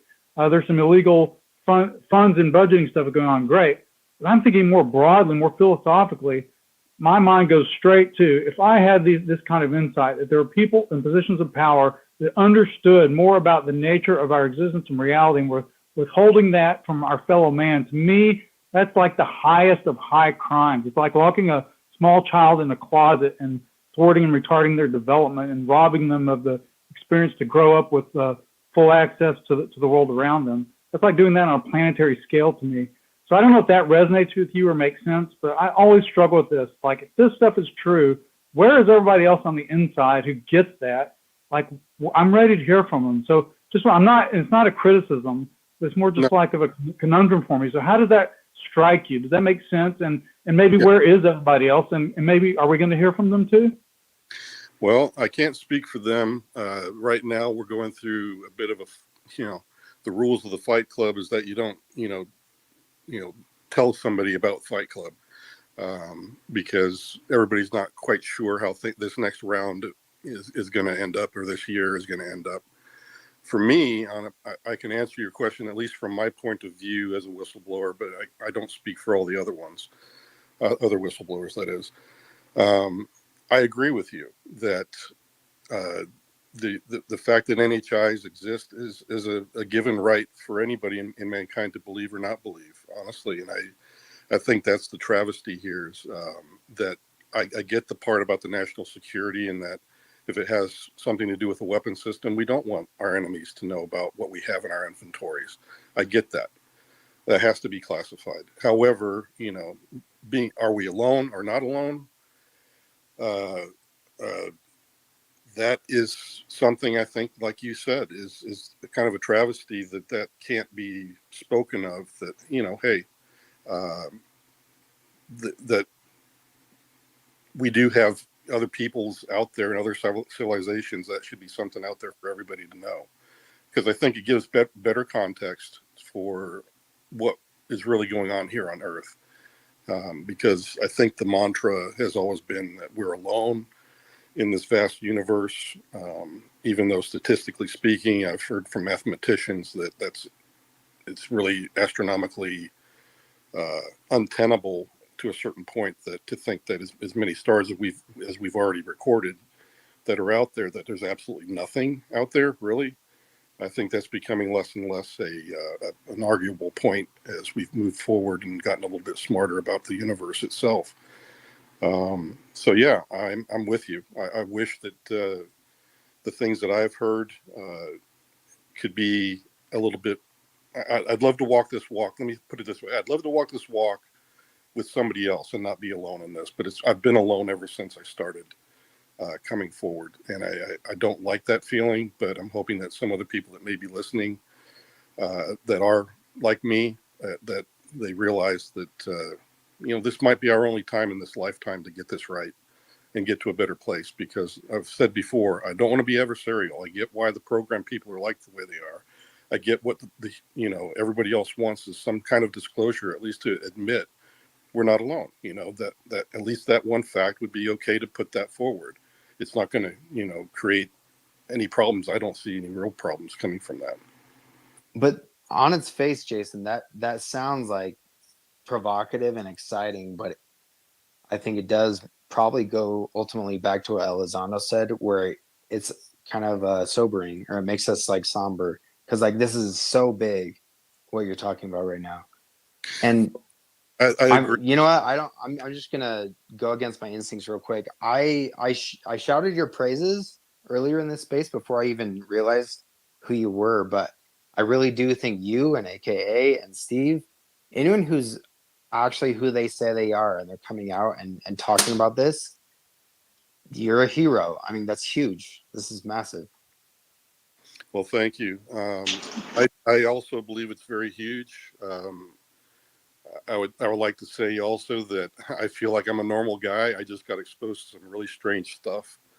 And just like you guys going into seeing things like I have, you go through that and yeah, I got a very profound feeling of, after I finally figured it all out and tried and came to my own understanding about what I'd seen and heard, that, yeah, this is kind of really thought provoking for mankind. If everybody had this same kind of experience, yeah, it should mean something to you and something to everybody, that just knowing that we're not alone in this universe is a big thing, honestly. And I totally agree with you, because it changes the mindset that we have about ourselves. Look, I'm just gonna say this real quick and then shut up, because this is a great space. Thanks, Rob. But for real, I can't even figure out how to talk about what I experienced just with my stupid little network. But you're in the government, so it's got to be even weirder. It's just a totally whole new ball of wax.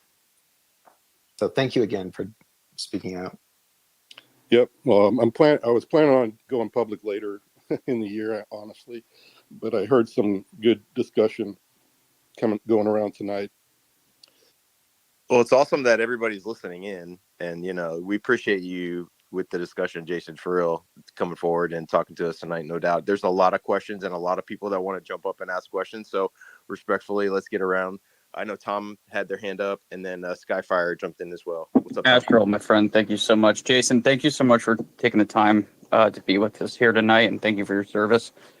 Just two pretty basic questions. The first one may seem silly, but I feel like it's still a question that kind of bridges the gap between, say, my camp, the experiencer, and then the other camp of people who don't really think anything's going on.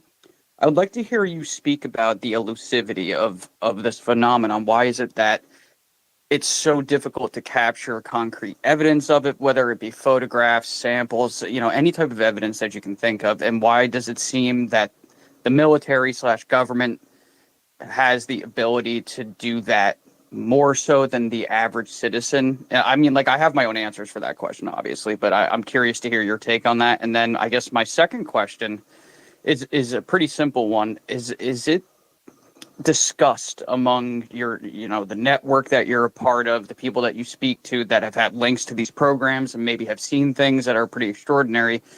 Is there a prevailing notion amongst them that we were perhaps created by these forces, where our religions may be a result of interaction with these intelligent forces around us. I appreciate your time, man. Thank you. Yeah, that's a very good question, and I would say that within the program itself, that the thought of, I guess, what other people would think are like ancient history for us, like in the Mahabharata or what's mentioned in the Bible, are probably the only really things that have documented any eyewitnesses that have had some of the similar experiences we're having today, but they're doing it in a sense of a religious thing or theme. And when you look back on that, it kind of touches on your first part of your question where, why aren't what are the NHIs doing? What is their agenda? Your guess is kind of as good as mine, but if we take what things we do have that speak of this contact that's gone back probably, in my mind, at least 2 millennia or more, there is a theme there, and they don't like to, be known all the time. It's almost like this was where we were meant to be, that we're indigenous to this planet. They are not. They come and go. Sometimes they seem to have, even in today's, encounters from people, they say that some of them come with messages. Some people say that they leave them with, a nightmarish sort of experience. And how you parse all of that, your guess is kind of as good as mine. I like to think that the encounters that I have had were all very, good. I didn't ever have a nightmarish experience. I think sometimes people that do have nightmarish experiences are maybe it's a sort of a misinterpretation of what's going on because they're in a strange place. And yeah, just like you're scared because it'd be like looking at something that a monster sitting in your room because some of them look very strange. So that's kind of my take on all of it. But the standoffishness, I think, from the NHIs is a telling that maybe they don't want to interface with us because they don't want to stop us from finding our way forward on our own. Because it would seem to me that, if they are as unique as they seem to be from these encounters, because you've got people that tell you all these different races have come here and all of them seem to have a totally different take on things, that perhaps all of them were given a chance to find their own way through, and become a unique society and civilization of their own. Maybe they have respect for that, and that maybe they're just waiting to see what we become. That's the best I've got on any kind of a theory as to the overall NHI presence and why they're not totally involved with us all the time. Thank you so much for taking the time to answer all of our questions tonight, Jason. Really deeply appreciate it, especially being that I am an experiencer and have a very different perspective on this than someone who has never seen anything. It's very brave of you to come forward, and we're rooting for you, man. Seriously, this is a good place for you to be. There's a lot of great people here, and we are hoping for the best, man. Yeah, well, thank you. And I did want to tell everybody in the audience as well that, I'm in a very precarious year right now. And I find it, well, one of the reasons I'm motivated to talk tonight is just because I want to give you guys the opportunity to talk to me directly, because I've been hearing a lot of different theories because people just don't know. And I want to make sure that the path is as solid as I can make it going forward, because I want to help Congress eventually. Hopefully later this year, I'll get to have an opportunity to speak with them as well. And actually have more public appearances. That's what I've been working on this past couple of years. Matter of fact, dude, and I honestly think this gains more respect to come on and do that. Like coming on and being transparent and taking questions like this. So we'll keep it going. We got a bunch of hands up. So thanks again, Jason. Skyfire, and then Stephen Greentree got his hand up too. So we'll jump around to the room. What's up, guys? All right, sweet. Thank you, Jason. Red for Skyfire News. Can you speak a little bit more about this forum that we're hearing people talk about, where it sounds like UAPTF people are there, speaking about UFO-related matters? And is there anything in the public domain that you think people should look into, or that you felt was validated as a result of information you learned in that forum?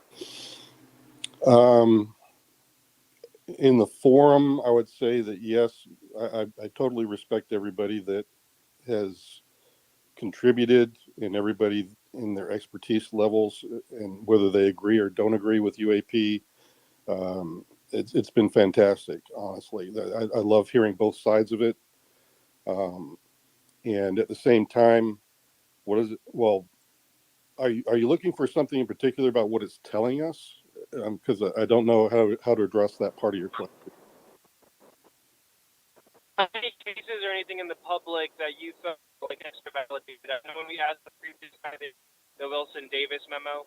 So anything like that's already public that you felt Oh or yeah. thought had credence? Well, I can tell you that in the forums that yes, that the Wilson memo definitely was it had arguments for both for and against it. I am for the fact that yes, that memo is correct and it does sound very genuine to me.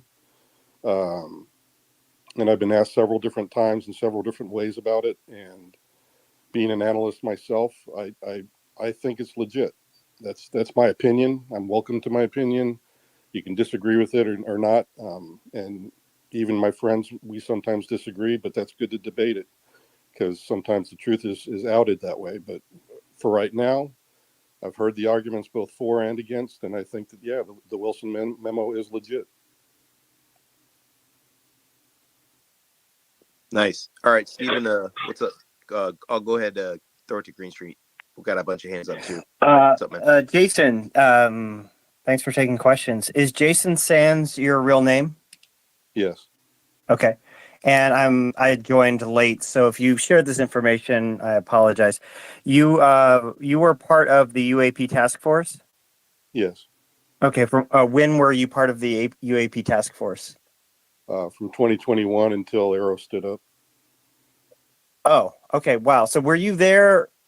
You weren't there when Jay Stratton was there. I think if he was there, it was just that first year I was in Yeah, there. because he left January 2021. So you served with Brennan McKernan? Yeah. Okay, with Brennan McKernan. Okay.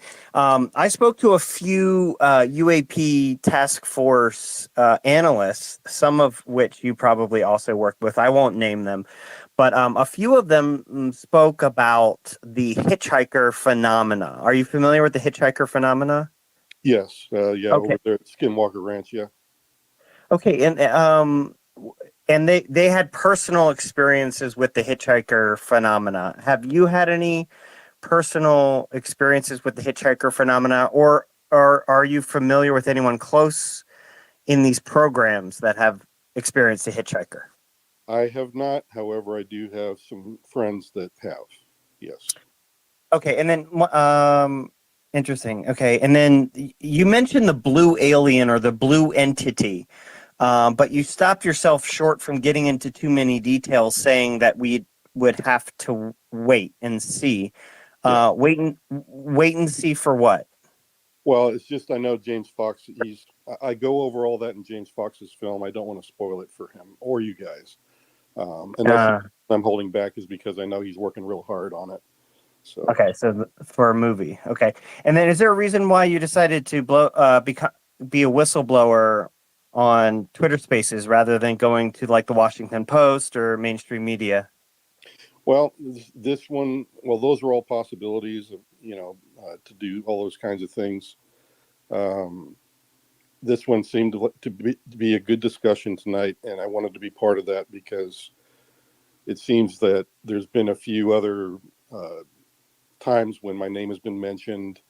I felt bad that I couldn't participate at that time because I was still going through my DOPSR process, which is your pre-publication thing. You still can. Like, this is an opportunity for you guys to connect and make an article for the Washington Post. Like, you guys can fucking, you know what I'm saying? Like, Yeah. Here it is. Correct. And that's the whole thing is that, the opportunity is always there, but, I'm not a glory seeker or anything like that. I've just wanted to set the story straight. I'm working towards my retirement just like everybody else. And I feel like this is the only time. This is the generation where I've seen all the celestial bodies kind of aligning on this topic. Mm. Are And you I still don't. in government? Are you Yeah. still in? You are still in government. Oh, okay. I Yes. did not know that. Okay, you're still in. So, what agency are you in? I'd like to leave them out of that. Because my employer knows that I am a whistleblower, and I promised them that I wouldn't mention them at all because I don't want to do that. Okay. What's the best piece of evidence you have to support the story you're telling?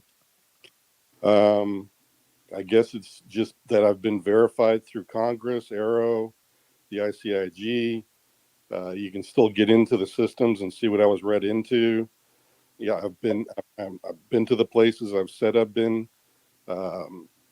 People have looked up my medical records, up my yin yang, and all of them have said, yeah, he's who he says he is.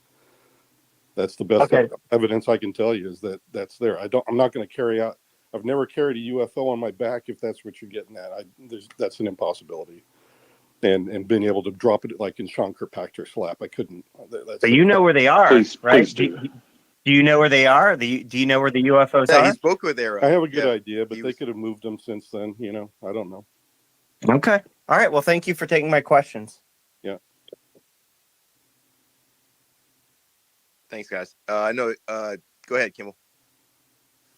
I just was curious to know from Jason or Steve why they felt the need. I mean, did this all culminate with Steve's story with Courtney, or was it actually Courtney's story that I know she said she was in contact? The NSA basically reached out to Courtney because of your story. Yeah. And she eventually had a space with Steve, and I've talked a whole bunch with Steve over the past 48 hours, but I just am wondering what's causing you to come forward right now when you are. Well, I'm a thoughtful guy. I'm also a somebody who's approachable, and I do listen. I've known Courtney for quite a bit now. I think since about New Year, I've known her. We've talked, and she's visited me here where I am, and we get along pretty good. And I've always intended to talk to her, some other really great people like Leslie Kane and James Fox, and Chris Mellon, all these really great names and stuff like that. I'm very honored that they're all out there doing great work. But since New Year's, when people saw that little video of James Fox with my name on the clapperboard, I've been wondering myself that, I know I'm working towards publication, but I don't have that yet. But I just got that approved through the DOPSR program last month. So wow. I couldn't let Courtney or Leslie Kane or anybody else run with the story, or Colt Hart or Jeremy Corbell or anybody else that would be interested in that sort of thing. I just really wasn't ready. But this is the month where all that is taken care of. I've got all my legal blocks gone through. I've gone through Congress, the whistleblower program, like I said earlier. I've gone through the ICIG. I've been through Arrow. I've done all of it. I've done everything by the numbers, just like David Grush did. So, Jason, I'll just say it again, man. Sir, thank you for doing what you're doing. I know this is crazy, I'm sure, on your end. Yep. Well, No, that was a good explanation, I think, of why, because a lot of people are wondering, even myself, of why Twitter Spaces. I think Stephen asked it too, of why Twitter Spaces, why we're now. But if this were honestly, Spaces, if this were the avenue, this is the people who are in the forefront and studying the topic and really up to the game of what's going on. Mm-hmm. So appreciate it again. We'll go around to the room. I know Experience, and then Chris, and then Danny Silva. What's up, guys? All right. So thanks again, Jason, for this. So I just wanted to nail down something here as far as the act of why you're whistleblowing. You ran intelligence or telecommunication intelligence. Mm-hmm. You heard something that alluded to a craft that you possibly have familiarity with that was overseas and potentially some nefarious or contraband being moved, which is a big no-no and bad thing if it was happening under people's nose. Is that what you're whistleblowing on essentially? Well, that's what raised my hackles, and I knew I had to come forward at that point because when I was in the program in the 90s, early to mid 90s, that was not on the horizon. I'd never heard any of the program equipment or vehicles being used for that sort of thing. And here was something that honestly raised my hackles, and that's Gotcha. why I was concerned. That's why I went forward. Okay, thank you for that. The other question I would have is, there's been release of some program names that are, you can't specifically say it was reverse engineering. The Kona Blue thing came out. If that was just a proposal, are there names that you are aware of that are not out in the public right now that you were familiar with potentially being connected to those programs? Kona Blue, I didn't even know of that one, honestly. But it makes sense to me that the Department of Homeland Security would be a good agency to handle the sorts of things you'd have to do if you did have material that, say, crashed in one of the continental United States, because you've got to have some sort of an agency that can work with the legislatures and the local, law enforcement and everything else to do a retrieval, let's say, in any given state here in the United States. The Department Right, of it was Homeland just a Security is the only one. proposal, and it never got moved Right. under DHS. Right, it So, got denied. So, but are there any right. other programs that you are familiar with that has not been publicly Oh stated out yeah. there? That Shoot. okay, Yeah, I've been read into hundreds of different programs that I can't speak of, but yeah, they all have their own program names that are not ever divulged in public. gotcha. Okay, well, thank you, man. Appreciate you answering my questions. Also, I will just state, you coming out is definitely bold, but I will also say just prepare yourself because you are going to get scrutinized and all your background is going to be looked into. Just stay strong. If you believe in the truth and what you're saying is the truth, then we appreciate that, Yeah. bringing some light to something that's very serious. Yeah. Well, I've been preparing for 2 years. Like I said, I've already got all my legal ducks lined up, and as for the backlash, I've already dealt with quite a bit already. So Thank you, Jason. And Gotcha. guys, Experience 703. At Experience 703. I trust this guy. Give him a follow. We've got a lot of requests coming in. And again, Jason, thank you for being here, and just let us know when you need to check out. But we are going to start cycling some people out so we can get some people requesting up here. So shoot up your hand if you're a speaker now. But for now, Danny, go ahead.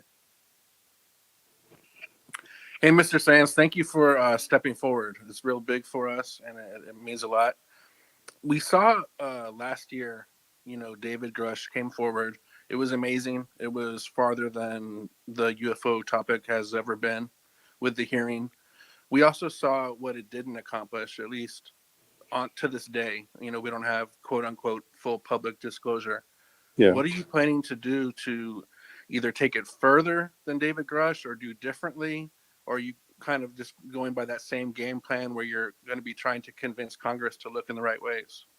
Because we need that public, that public proof, quote unquote, if that's possible, or just what's the plan for that? Well, to be honest, the one thing I was hoping, and I offered to Congress and ICIG and even Arrow in the investigation, was I offered to them. I said, "Look, I can walk you into these places if you need me to, but I'm sure you've got other whistleblowers that could do the same." Because, matter of fact, some of the other whistleblowers probably have even more recent information about the program than I do. If you look at me amongst the others, I'm probably more like the 1990s history expert, and they have other stuff to add to what's happened since the 90s. But I would like to see action, honestly. But it seemed like we just didn't get to that point where, from at least my point of view, I was hoping they would ask me for that kind of help. That hey, let's go walk out to this particular location and let me, try to show you where I worked and all this kind of stuff, if that's going to help, I'd also like to reach out to some of the guys that I knew in the program and tell them, hey, it's okay. You know me. I'm not a bad guy. I just want to make sure you're okay, that the program is on the right path. You need to say something. You can't just keep, using the cover story and not saying something.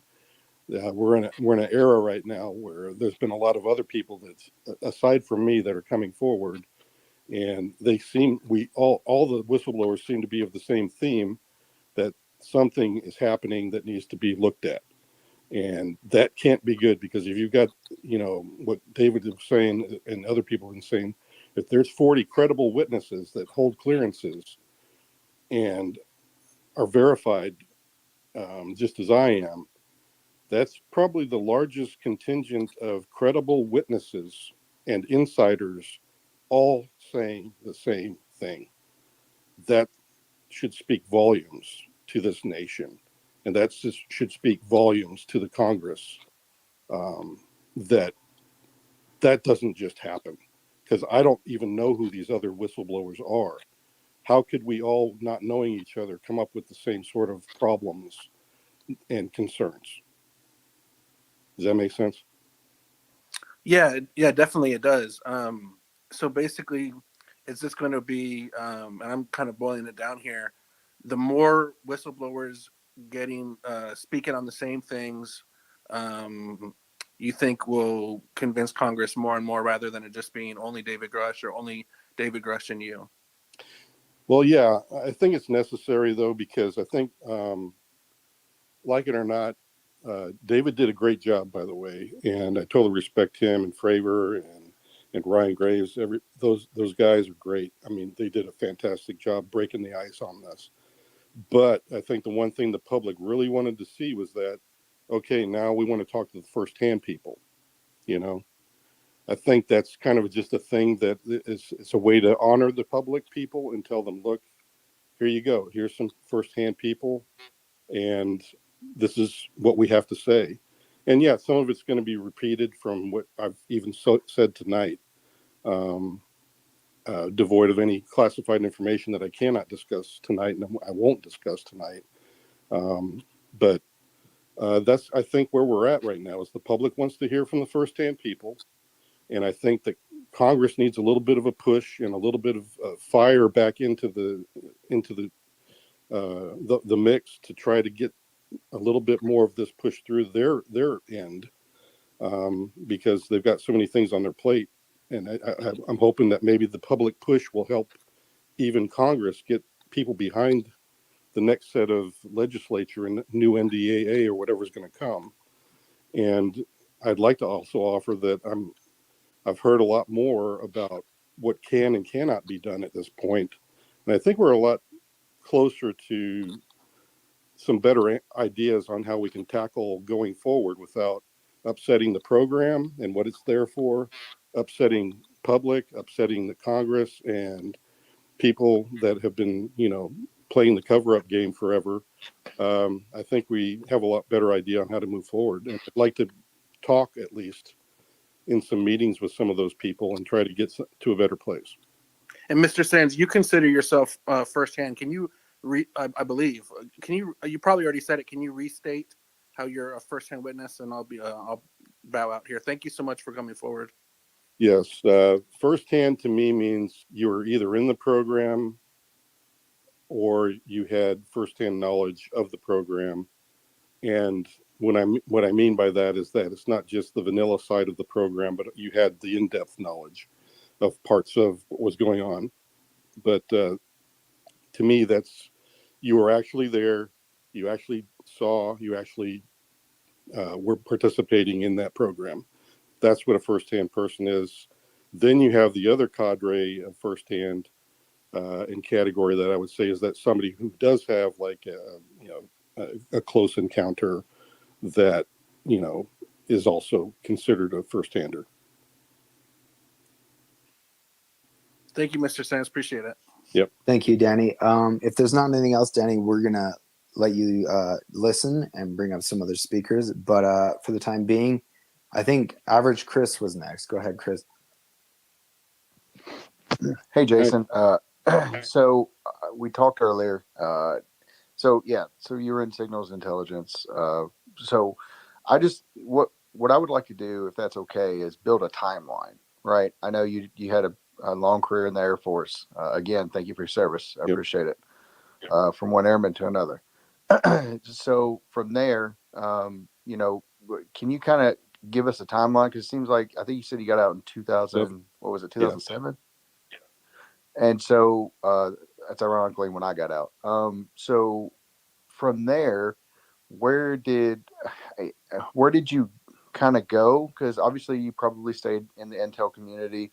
And how did you come across UAPTF and became a I guess employee or whatever you want to call it?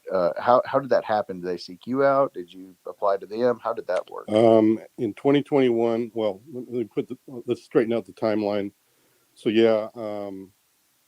went through, retired in 2007, as I said. Then I became a contractor, DoD contractor, pretty much through and through, where I was doing all kinds of different things, from software testing to intelligence, subject matter expert. Gosh, what else have I done?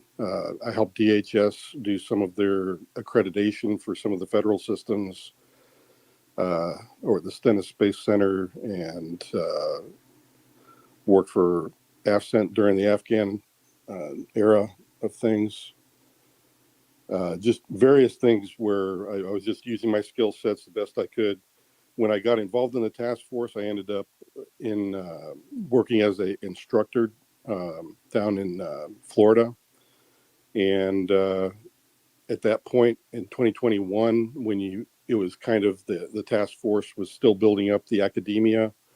The way that the forum is generated is that you can be you have to, number one, be in the intel community, which I was. Even as an instructor, I'm still considered, part of the IC because I'm teaching IC people.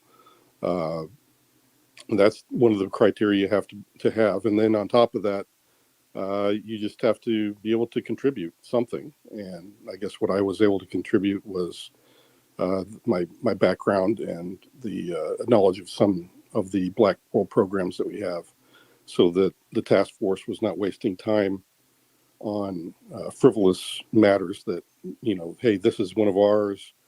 We don't have to worry about that. Let's move on to something else that's more conducive to the limited resources we have. So that's kind of where I got introduced to that. So that was in 2021 when I came across the forum and then became part of the forum. Was 2021. Awesome. Chris, if you have a follow-up, go ahead, and then we'll get to Courtney right after that. Yeah, just give me real quick. So Jason, you mentioned cadre and instructor.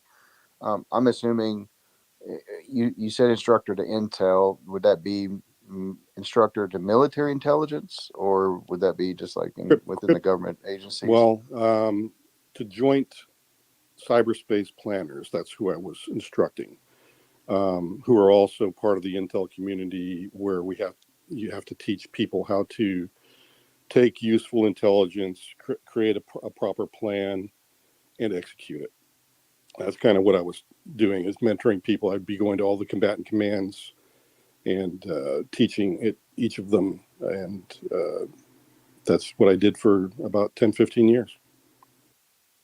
So that's pretty weird coincidence, because AKA was naval cyber intelligence. Did you happen to teach him? I could have. I've met thousands of students, honestly. And I get like when I worked over here at NSA for a while recently, that I run into people all the time. Hey, Jay, I'm like, I don't remember your name. I know your face, but jog my memory. So I could have met AKA, honestly. So I'd have to look at his face. I'm better with faces than I am names. Thanks, Jason. So we're gonna go ahead. I want to give Courtney, she just got up here, but she kind of broke all of this through Steve. So Courtney, if there's anything you want to say, go ahead. If not, we'll go to Tom. Yeah. Hey, Jay. Fancy meeting you here. I was on a space earlier today. It was kind of like a post-op of Steve's space yesterday. And I just want to say, I know I've said this to you personally, but I'm going to say it to the community here that I'm sorry that you felt, pressured in any way to have to come out into the community, because I know how difficult it can be, for one. And there's a lot of conspiracy. I'm really glad that you're speaking about your direct experience in this space. It sounds like it's been good for you. And I'm really glad for that. But I do know that my role in this kind of forced you or pressured you or, forced your hand to come out into this public way, which was not necessarily on your timing. So I just want to say to everybody that, this is real difficult, especially for me, having had a role in this, forcing him to come out before maybe he was ready.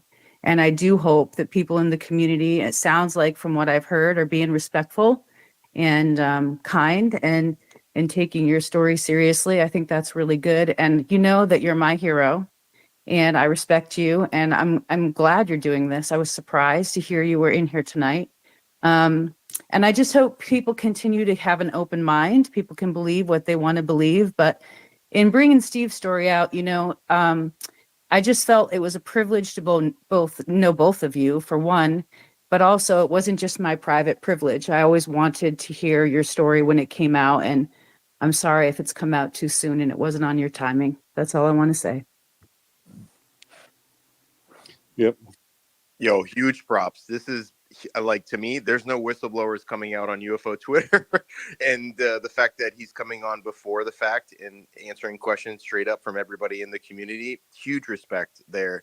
And absolutely. And so I I agree. definitely appreciate And that. honestly, For Courtney, sure. that was like the most graceful way you could have said that. Like Yep. you kind of pushed all this, and the fact that you're kind of almost apologetic is just shows your nature. Hearts in the chat for Courtney and Jason. This is amazing, guys. Thanks. Well, thank you. And I just wanted to say back to Courtney that I get it, but you knew that from the very first time we talked that I was going to go public this year. I just wasn't ready with the Dopser and everything else. And honestly, I've been, like I've told the audience here earlier tonight, that this is something that I've been contemplating quite deeply.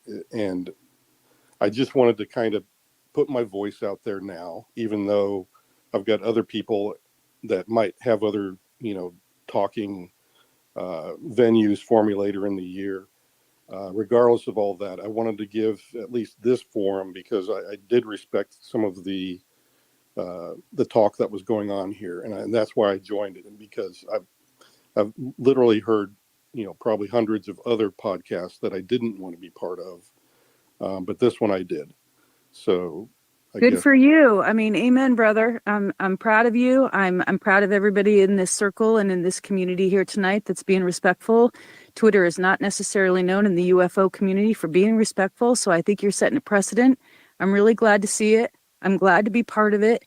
And I know I just had one small part in a much bigger picture. And I think everybody, if we all get on board the same way, we can do the same thing. And other people like Jay will come out on their own time and they'll share with all of us. This is just a huge shot in the arm for everybody who's been waiting and heard your name and heard in context what a vital part of all this disclosure you are. So I'm just very proud. I'm just very proud of you and everybody here tonight. That's it.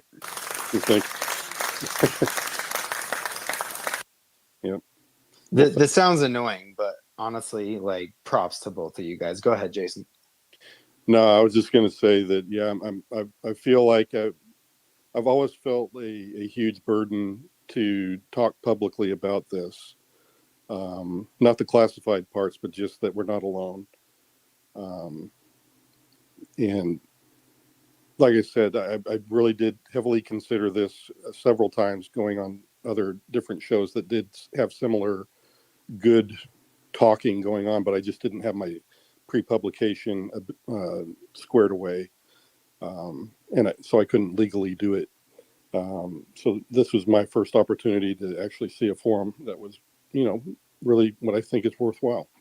So I thank you guys from, I guess, prompting the whole thing and having a good discussion, because that's something I think needs to happen, is that we need to have a good, honest discussion. I don't care if you agree or disagree with me. It's up to you, every man, woman, and child on the face of the earth, to make their own decisions. But at least you'll hear from a guy that has been in the program and what I think about it all. And I think that's doing you guys justice, because you need it. And that's all I can offer, is that, here's what I think the truth is. It's the best that I understand it. That's all I can do. Jason, based on your experience in the military, the government, whatever role you serve, do you imagine there are other people in your same position who might want to come forward as well? Yeah, that's always my hope. Like I said before, I've been walking this path alone for years now. I would dearly love, if we do have some hearings later this year, that I'm not alone. I'd really like not to be alone, but I'm prepared to do it alone. So if there's other people listening to this podcast and they're like me, and they can see that, yes, there's a smart way that you can come forward and talk about the parts that are okay to talk about, that, yeah, take some encouragement from David Grush and Graves and Fravor and Lou Elizondo and everybody else, and Chris Mellon and everybody else who's had a hand in this, and all the great journalists as well. And just come on, let's get through this. We can talk it through. Honestly, we're just trying to be, do the right thing with the information we have, because we know the difference between national security and whether or not we're alone. I mean, the two subject matters, they're not relatable, really. And we can talk about that part, that, yeah, we're not alone. Let's get that through at least. And then Can I just, that's it. We do have a bunch of hands, Jason. Do you want to just delve into that real quick? I think that's fascinating. Like, where is actually, like, if there was a Venn diagram between national security and disclosure, which I think every human being has the right, almost a human right, to know what's really going on in order to, move the way they want to move in their lives. I mean, what's the crossover? Like, well, here you go. In my mind, it's very simple. I knew from day one, from being read in, that the NHIs were not classified at all. I mean, honestly, if you think about it, if there's another civilization out there and they are working with us, they're not going to care what classification guidance we use. They're going to come with their own set of laws, and they will probably likely want to be treated like an embassy wherever they're staying. And that's kind of how they, I would imagine that's exactly how they run it. And that's what I was told, how they run it. And so that part of it is totally unclassified. Now the classified part, yeah, that's the program. That's those are the weapon systems. Those are the technologies that we need to keep our national security alive. That will always be a classified thing. So just, that's the veil. It's a very simple one in my mind. It's not really complex. It's just one or the other. You're either working on a weapon system, and part of the program deals with NHIs, which is totally unclassified. That's what I know. well said. So let's go to David, and then we're going to go to Daniel after that. Awesome. Can you guys hear me? Yes, sir. Awesome. Just want to thank Jason again. This is really great. And I didn't realize, I just gave Courtney a follow, that she was following me, and things are starting to click in my mind. So I really appreciate all you guys. And personally, I have already crossed the Rubicon where I believe you 100%, because a lot of the things I hear you discussing and other people discussing, you don't have to believe me, but I've seen it. So I'm going to go ahead and dive into some NHI questions. So if you are not as familiar with the biologics and can't answer it, yeah, that's understandable. But to your knowledge, these NHI, are they, you know, I don't want to use the word like flesh and blood, nuts and bolts, but like they are entities like us. Like the Yeah. way they get here, the way they're traveling may be utilizing some kind of technology or some kind of consciousness tech amalgam that goes beyond what we can do, but they are mortal and they can die and they are like us and they have a brain and they have a free will and they Mhm. are coming and going from this planet with an agenda. Is that accurate? That's accurate. And I'll never say that I'm an expert on how many races there are or what their biological makeup is. All I can say is that they don't look like us. And well, they're similar in humanoid shape, that they have a head, body, arms, legs in most cases. But I did not set any of them in front of me and do a DNA test on them. So I have no Right. idea. But have you seen pictures of them or video or anything like that? I stood 3 feet from one. Right. Okay. Alive or dead? Alive. Oh, the blue one. Yeah. Right. And that's another thing I've heard. Like I know a lot of experiencers who have also seen the same thing. Like I kind of feel like whether you're in the program or not, contact has occurred. And so I heard you say that, you know, everyone deserves the right to know that we are not alone. I mean, that alone is kind of paradigm shifting. Yeah. But is there some hesitancy to kind of cross the line where you say, okay, we're not alone, but we're also being actively engaged by these things? Yeah, that's where you got to be a little bit careful, because I don't know the depth of it. I don't know if parts of that are, if there's something nefarious going on between, us and them. I don't know. All I know is that sometimes they were in labs, sometimes they weren't. But that it was very tenuous if they were in the labs. That's all I know. In other words, they didn't want to be actually in the labs with us humans, because, it's just not something they wanted to be part of. So I know that that's definitely something I have some inkling of, and that's about as far as I can go with it, is that they don't want to be helping us build weapon systems. Why not?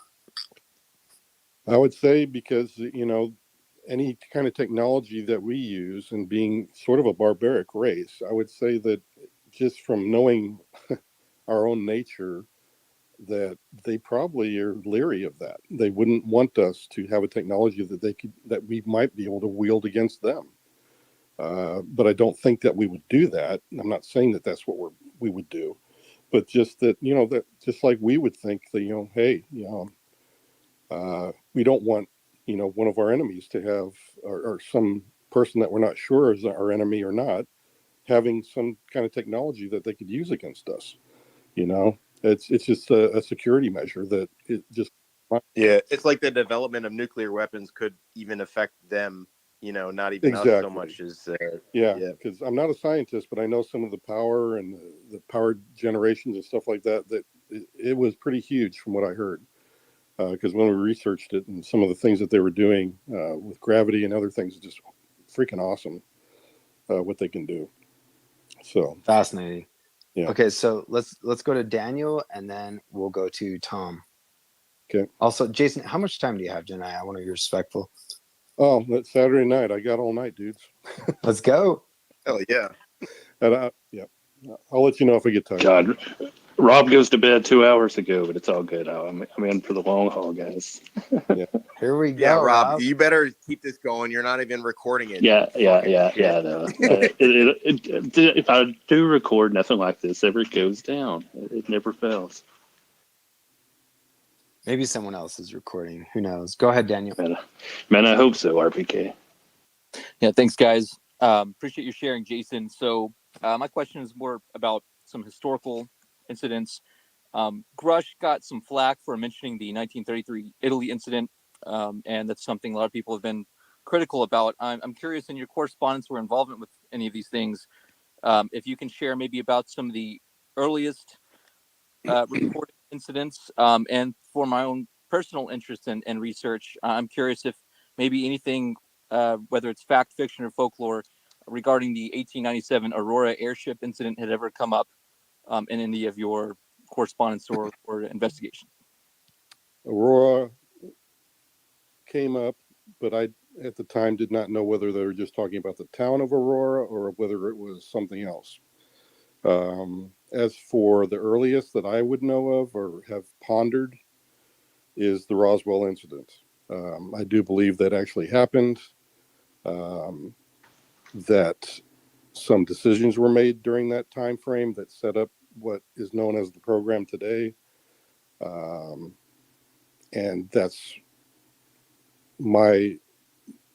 it makes logical sense to me that that's what happened. And I think some mistakes, not mistakes, but during that Roswell incident era, like I said earlier, that it was during the McCarthy era, that people were very paranoid about communist influences in the United States. And we had good reason to do certain things and be very paranoid. But I think that has endured in the program culture for quite a long time, or longer than it should have in my mind. And that's what is really kind of slow-balling all of the disclosure, is that you have a lot of people that quite literally have been there for their whole lives inside the program. I could have done the same, but I didn't end up sticking with it that long. Wow. So And you have these people who maybe justifiably were paranoid against communist threats way back when, and that same paranoia has then kind of transported over into the paranormal stuff. Yeah, I'd say so. Yeah, it kind of sounds like it makes sense to me too. Yeah, I would go with that. Just a quick follow up there. When you had mentioned they had talked about Aurora, who is they, and what was the platform through which this interaction took place? Well, while I was in the program, I had read a book and seen some stuff, notional artwork, I think in a Popular Mechanics magazine that went over Aurora, and actually related to some stuff I'd heard on Mission. And that's as far as I want to go with that. I don't want to get classified or talk about classified, but yeah, that's enough said for Daniel, right? Nice. Yep.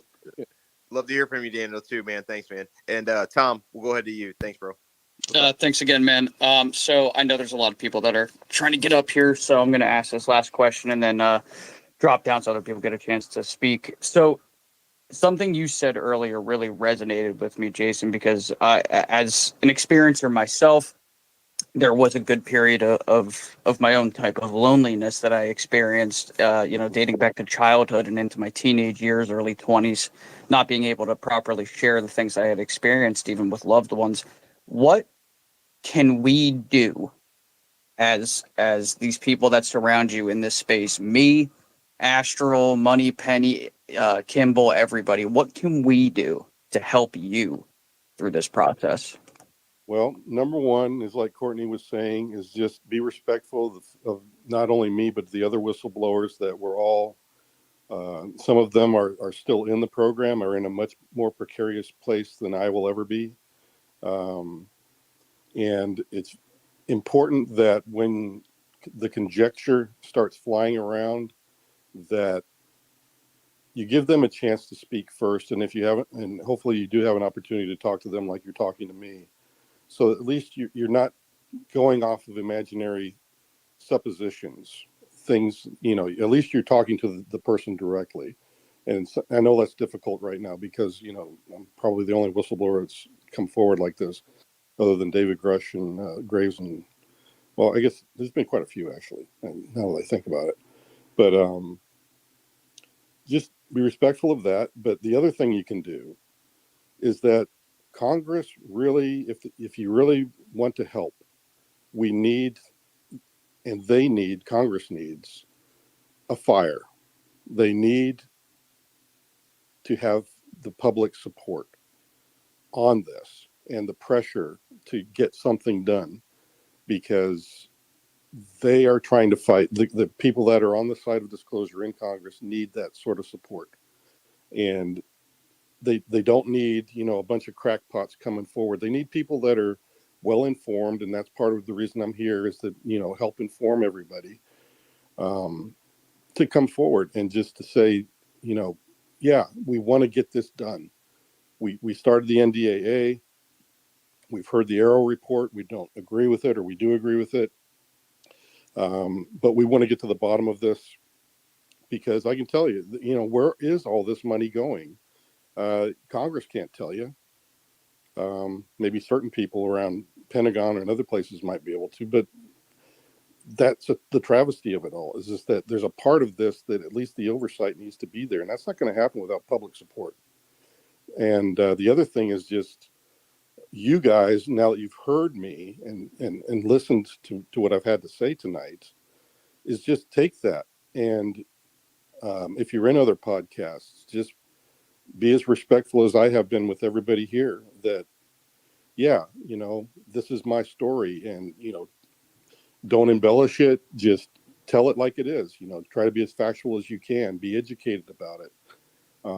Because the one thing I've found very frustrating is there's a lot of different people with a lot of different opinions out there, and sometimes it's totally off base. And I hate seeing that. I would love to be able to give better context. And I think that's one of the things I'll do now that I can go public, is to try to give some of that context. So you have me now to ask those questions of, and I would hope that you would use me as a resource to do that. And as other whistleblowers might come forward, do the same with them, so that we're at least getting to a new level with the information we have, instead of all the conjecture and I don't know. So that's what I would say you guys can help me with. Jason, thanks again, man. Just deeply, deeply appreciate it. I followed you. Hopefully I can get a follow back, and I truly, truly hope that sometime soon we can speak again. And just from the bottom of my heart, I know I speak for a lot of people here. Thank you for what you're doing. I think you're a badass. I think you're extremely brave, and I hope that decades from now in history looks back at you and Grush and everybody as heroes, man, because you're telling your truth, you're telling your It story, will. We know, and it means a lot to Tom. We know, everybody here. Tom. You and I, a lot of us in here know this is real. So We history know, books will yeah. definitely. He's in Well, the yeah. history books. That's settled. Well, yeah, and Yeah, you're right. that's the one thing I've always found kind of like, good grief, I really wish all of you could know and have seen what I've seen and experienced it for yourself, and then there'd be no doubt. But I know that hasn't happened, and it probably likely won't for quite some time, unless the NHIs themselves want to say, hey, here we are, what do you want to say?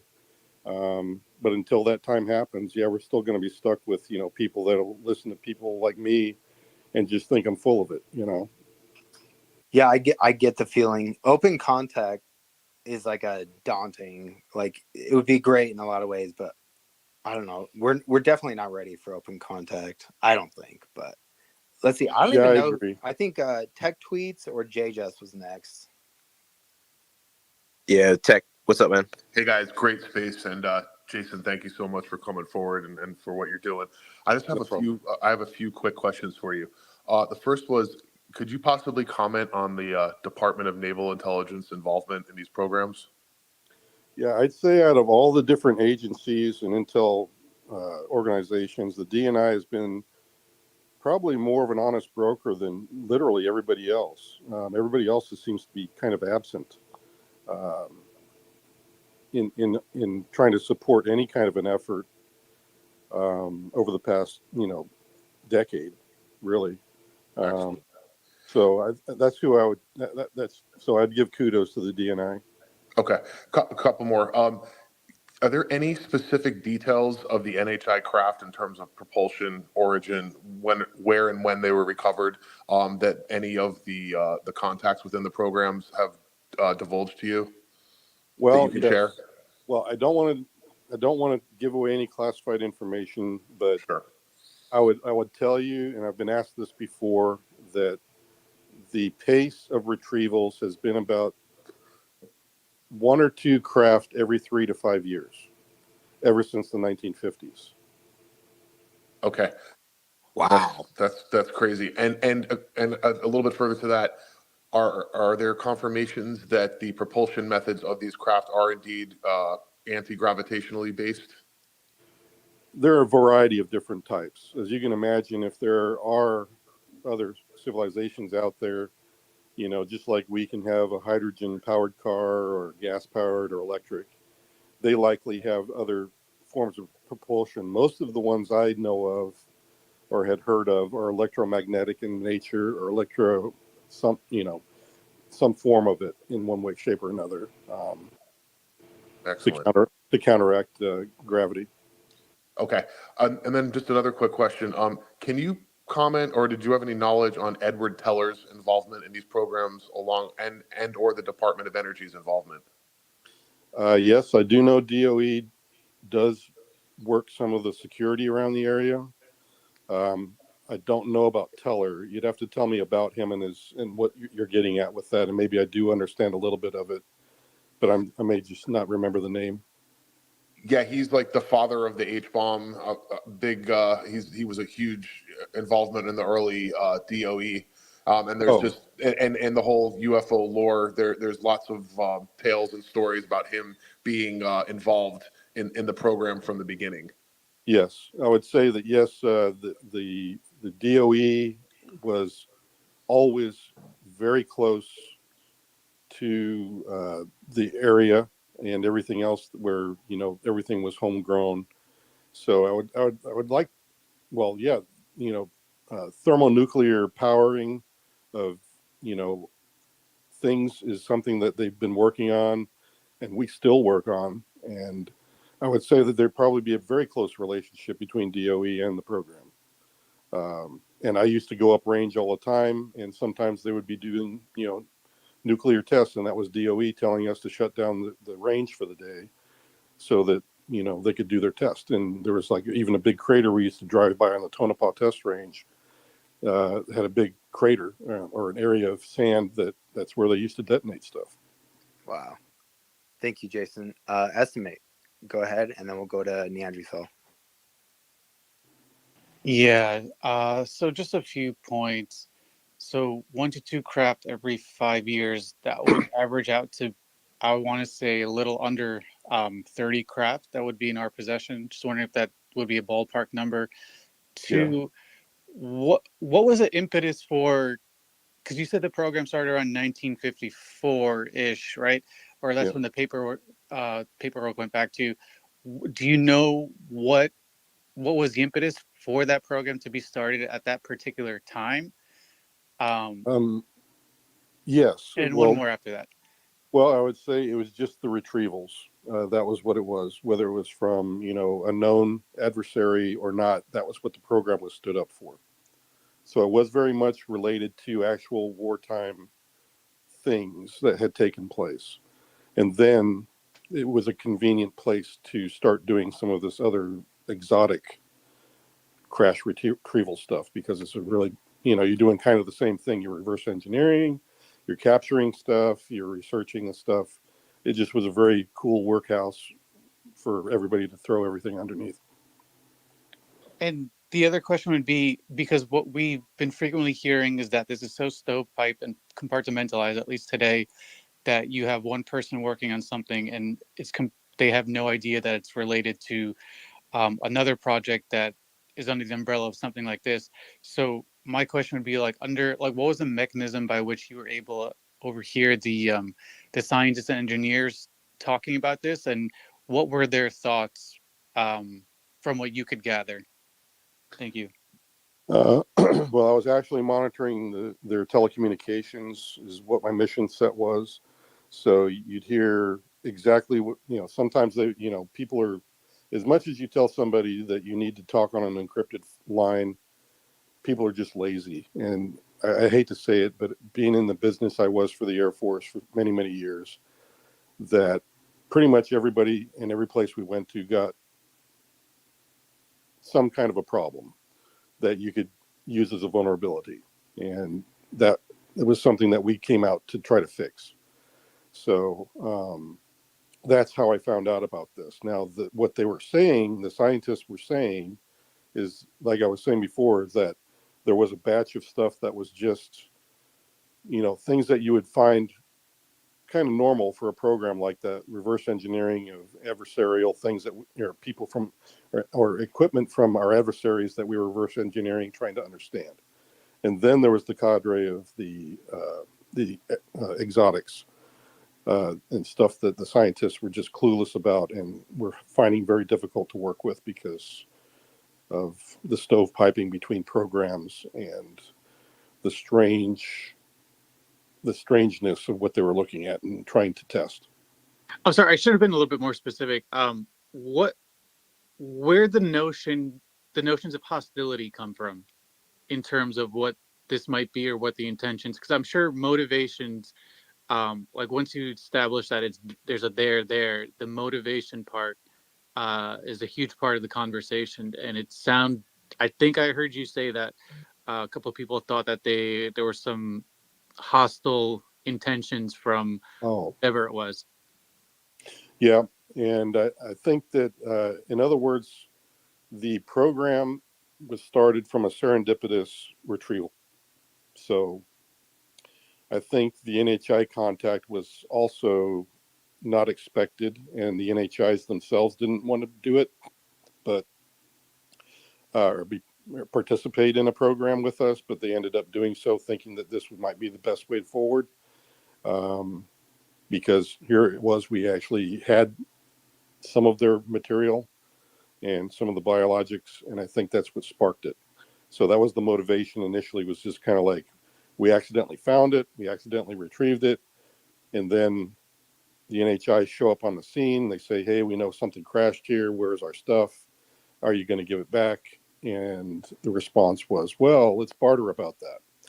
And I think that's how it all kind of grew. Thank you, James. And Estimate as well. Check out Estimate of the situation. They've got a Kickstarter going on that's definitely worth it. So we got Neanderthal next, and then we're going to go to JJS after that, and then Darcy. Hey, thanks. Great space. And I'm coming in a little late, so I apologize if somebody else has brought the stuff I'm going to ask about. Just have a couple of quick ones. So I heard you say earlier that about why you're coming out now and stuff. Like you mentioned that the stars are kind of all aligning to do this sort of thing right now. I was wondering if you could elaborate on that. Oh yeah, that's just where I've seen Congress wanting to get involved. That the DNI and the task force and Arrow all have been doing, their due diligence to try to get some answers. And that's what I mean by the alignment of all these different things coming together. I've never seen so many things aligning all on trying to get to the answers we want from this. So we've heard from Arrow now, and apparently Sean Kirkpatrick and his analysts are looking at the data, and they think one way about it. But I'm also hearing that there's some blowback from that report as well. And honestly, I don't blame other people from kind of bagging on the fact that it was kind of sloppily written and maybe a little too cavalier in its assumptions that it made.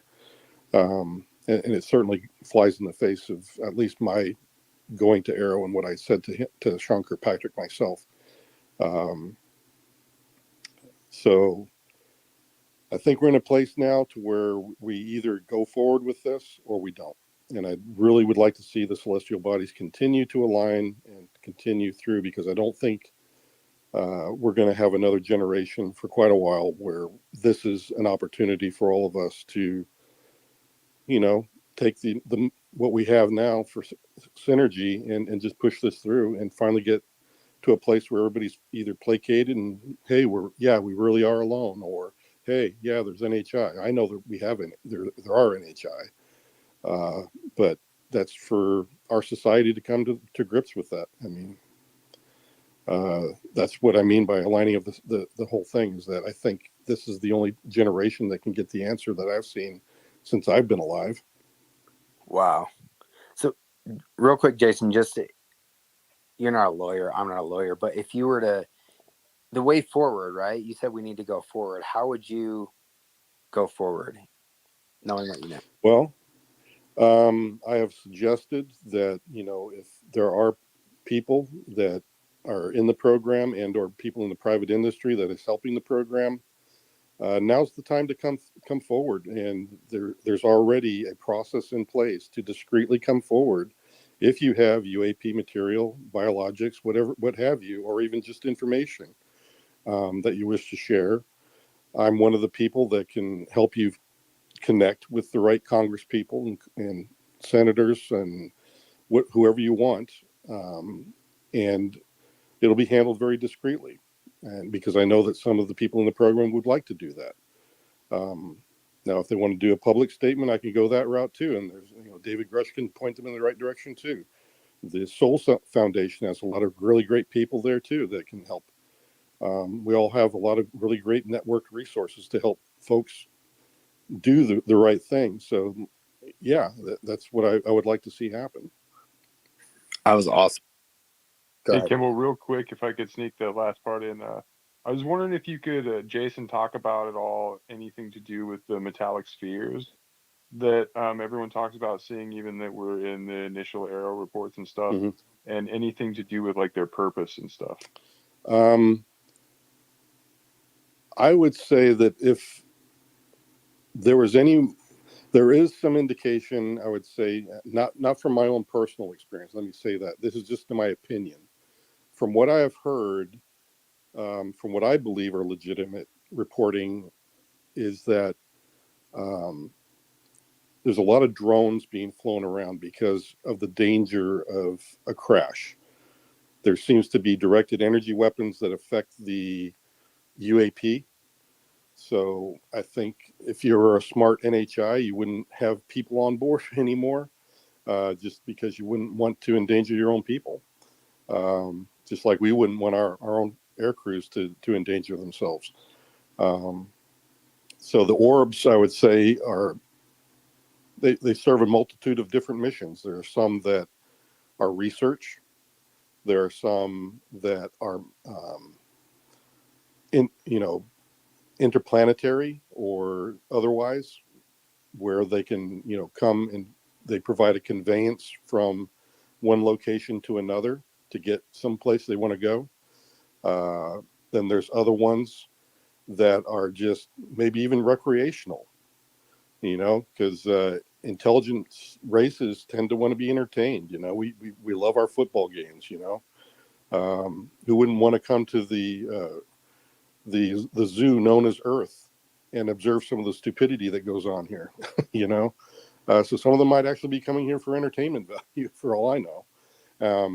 It's kind of fun to play with that, but I'm just saying that it could be a lot of different reasons, but just about everything you can imagine you'd want to be on another planet, that may be why they're here. And that's what those orbs are about. Thank you, Jason. So JJS was going to be next. Non-Credible's phone is about to die, and he's a solid researcher I trust. So we're going to let him go ahead real quick. I'm good with that. Go non-credible. I have just a quick question for you, Jason. Would maybe I have seen you trying to talk some sense into Richard Giordano on the Goofon show last year, and it just went over everybody's head except mine? Did I do that? Is that what you're asking? Yeah, I was watching, I watched the David Grush interview premiere on the Richard Giordano show, Goofon, and then there was that was me. Yeah, that was me. I used screen named Ted at the time, I think. Yeah, that's my dad's name, and it's also my middle name. I got you. Cool, man. I just wanted to make sure I wasn't taking crazy pills, because your voice was very, very familiar. But I heard you there that day, and I appreciate that. I wouldn't be here today if I hadn't heard you there that day, in part. Appreciate that. At that point, the reason I came forward on that one was to defend David Grush, because there were some things being said that just weren't true. So, like I said, I think you were trying to talk some sense into Rich. I heard your sense that you were putting out there. I told you guys Non-Credible was solid. Yo, we need to go back and get that shit down. Unfortunately, it was only on this channel, Rebellious Unknown, for a while, because Rich, the Rich version, got striked down because News Nation. Hey, I can probably. I'm making reach out to Lynn and get a copy of that. Non-credible, no big deal. That would be cool. You better post that, Rob. JJS, go ahead. Back channel that. Yeah, but that was me. I was trying to defend David Grush at the time because he's been a really good, friend of mine all the way through this from the start. And I just was really upset to hear some of the stuff that was being thrown around. Yeah, but you were probably looking at him and seeing what was going on pretty closely with his when he was coming out and getting feedback and all that shit. Yeah, right? actually, last year it was the same week. It was kind of weird because I was talking to him on the phone, and I was just like, "Hey, Dave, I'm thinking about going public, but I'm not ready for it yet." And he's like, "Yeah, that's kind of weird. I'm thinking about that too." And then he actually did, and I was like, "Wow, cool. You're my hero," And so here I am this year following in his footsteps. So I think it's appropriate. Darcy, what's up, man? Yo, oh my God. This is a momentous occasion. Jason, thank you so much for stepping up and out like this. It's pretty surprising. And I totally agree with like Courtney and other folks. It is the shot in the arm that we needed right now. Yeah. I'm a fellow researcher, as many people in this room are, documentarian. I'm excited to see your testimony included in the new documentary that James Fox is releasing. Mm-hmm. But couple questions for you. First of all, if you can elaborate, what was the impetus for you coming forward so early? I think Courtney kind of touched on that. And yeah, go ahead, and then I'll just ask the other quick questions if you don't mind. Well, I guess to add on to what I was saying before is just that I've been working towards going public for probably about a year and a half, all told.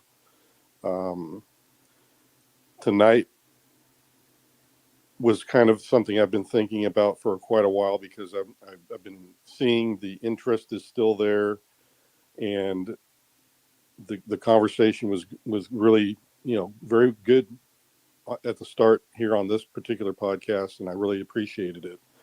And I thought, well, this is kind of what the kind of forum that I wanted to have, because you guys and the public really need to start hearing the, I guess, informed version of everything, rather because I felt so bad over the past year hearing some of the podcasts, and I'm just like, gee, I really wish I could go and talk, but I just didn't have all of my ducks lined up to go public yet. And I would just be like, oh, wow, that's just really off base. And, they should be talking this way about it. And that's one of the reasons, that's really what I'm doing here. So to add to what I said before, is that's another big motivator, is just that I really feel like I want to give some context, at least from my point of view. And I'll at least give you my opinion as to what I think I was hearing and the things that I had experienced. And at least you'll hear it from a firsthand person. And I'll give you my best shot. I'll be as honest as I can. And that's all I can offer you guys. And that's another big motivator. But I think just that one thing, that if I was never in the program, I would appreciate somebody like myself coming forward to help at least give some context. So that's another big motivator for me coming forward tonight. Great.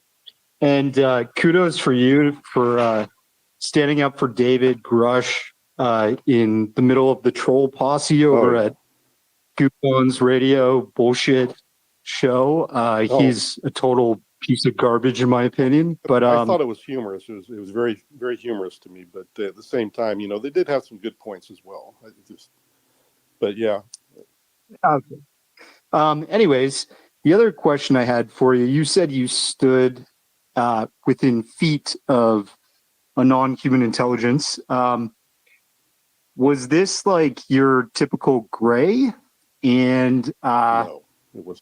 My second question is, you said 1954 was really when this kicked off.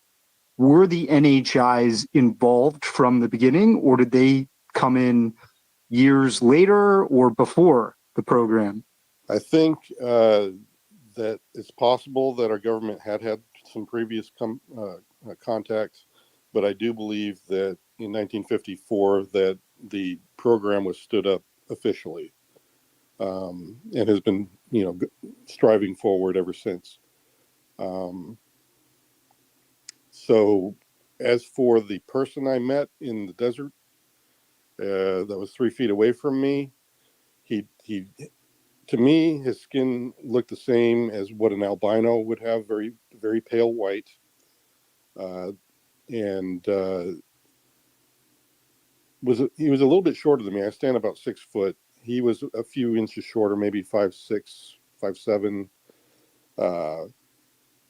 So I had a very good look at him. I think people have asked me about it before, and I would say he probably looks more like a tall white than he does anybody else, but the ears are something that really threw me off. But you'll hear more about that when James Fox's film comes out later this year. And by the way, he is trying he's working his butt off right now trying to get that film finished up. Yeah, James is awesome. Jason, real quick, just on the points you just made. So even someone who's into the topic like myself, when I hear people make delineations between like races, between the Nordics or the tall whites, that is like, wait, what? And I guess just given your background and like your experience in these departments, can you shed any light on maybe where your opinions or your knowledge, I guess, comes from? Well, just during the interview process, there was a lot of pointed questions about my encounter in the desert with this individual, and I'm never going to claim to be an expert and have like a catalog of exactly what all the different races are that have made contact with the human race are. All I can tell you is what I've seen and experienced myself. So this individual had that albino looking skin, had a blue under that skin. It was a bluish kind of a tinge. He had earlobes, but they were conformed to his skull, so they weren't sticking out at all like ours do. And his eyes were twice the size of ours. And the corners of his eyes were probably about where our temples are. That's how big they were. And the irises were similarly large and very dark, to the point where you couldn't tell the difference between pupil or iris. Right, but what's why do you describe that as a tall white as opposed to a Nordic, or like your knowledge on those delineations or the grays or the ebens or whatever? Where does that come from? Well, there is two sources, and that is one is my own, listening to telecommunications within the program. The tall whites were mentioned and the grays. At that point, though, I had not seen what a tall white or a gray looked like. So I assumed that this person that I had met was white. So I assumed he was a tall white, not knowing exactly what they look like and not having, been around them all my life. I just didn't know. So I called him a tall white. But then during the interviewing process, somebody else said he could have been a hybrid, and I don't know why they said that, but that's something they postulated. I've heard that as well. It sounds like you're describing a hybrid from what I've heard. Yeah, and it could have been, for all I know, because I had no other context in seeing an individual that looked like that. Thank you, Jason. These are some real questions, and it's awesome that you're just here for it. Like, sincerely, seriously, like, we're getting past all the X-Files music. J-Just, go ahead. Okay, so I have a couple of questions. I hope we can get them all answered. They talk about a galactic federation. It's in the lore. You had Haim I don't Ashad. hear him. Can you not hear me? No, he can't hear you. Might have to jump back out. Okay. Okay, so we're gonna go to the Juan next while Jay just drops out and comes back. Hey, I've got a couple of questions I'd like to come around to at some point too. But no. Everyone else, go ahead by all means. I'll come back around. Can you drop Yeah, me just keep down? it everyone to like just like Yeah, one it or was two yeah, it questions was a couple respectfully. it was a couple I can brief hear him ones. now. I can hear you now. Oh yeah, I wasn't the one speaking. It was Jay Jess that was speaking. She dropped down. She's going to come back up. I was just going to ask you if you had any affiliation to Elizondo and Chris Mellon, and also why do you think it is that the Navy has carried most of the research on this, and the Air Force seems to remain silent about it? I would say because of Lou Elizondo. He's my hero. I've told him that many times, and he's still my hero. The affiliation with Mellon and the other folks have been people that have ended up in my network over time, that people, that were on the inside who had been part of the task force, that the word got out, and people started contacting me, and I've gotten to know them. And I've yet to run into anybody that is not a stellar person or similarly a hero in my book. They've all done great things to try to.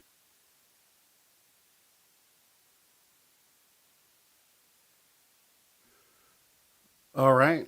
All right. So I don't know. What do you guys think about that? That was the first half of Rob Wood's X Space, Twitter Space. Let me bring ourselves back up on the screen here.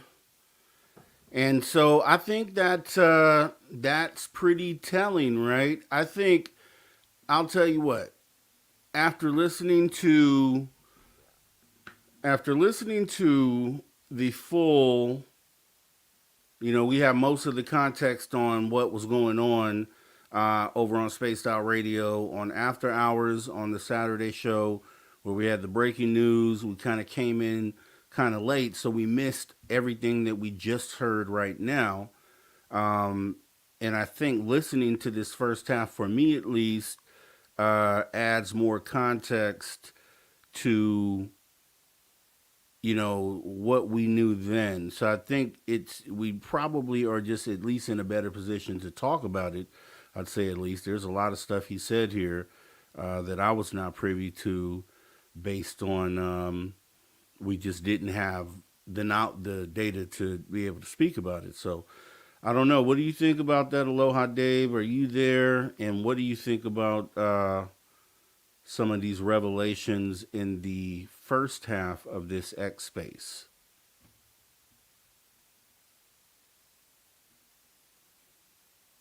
If you're there. And you're muted. I don't know if you know that. You are muted.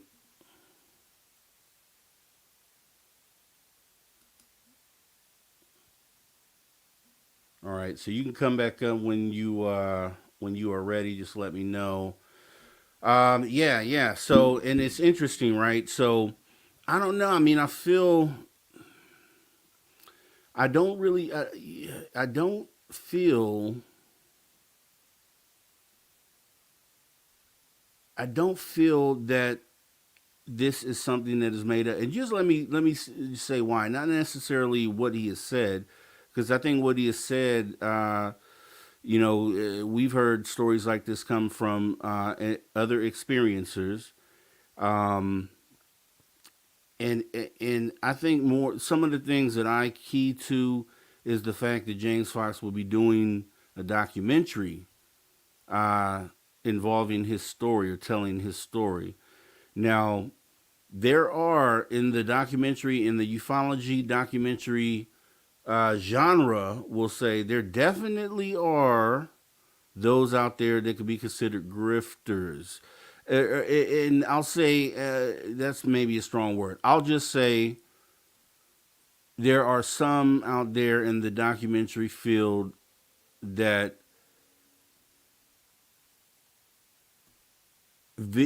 on from the outside it would appear that most of their interest is selling the documentary.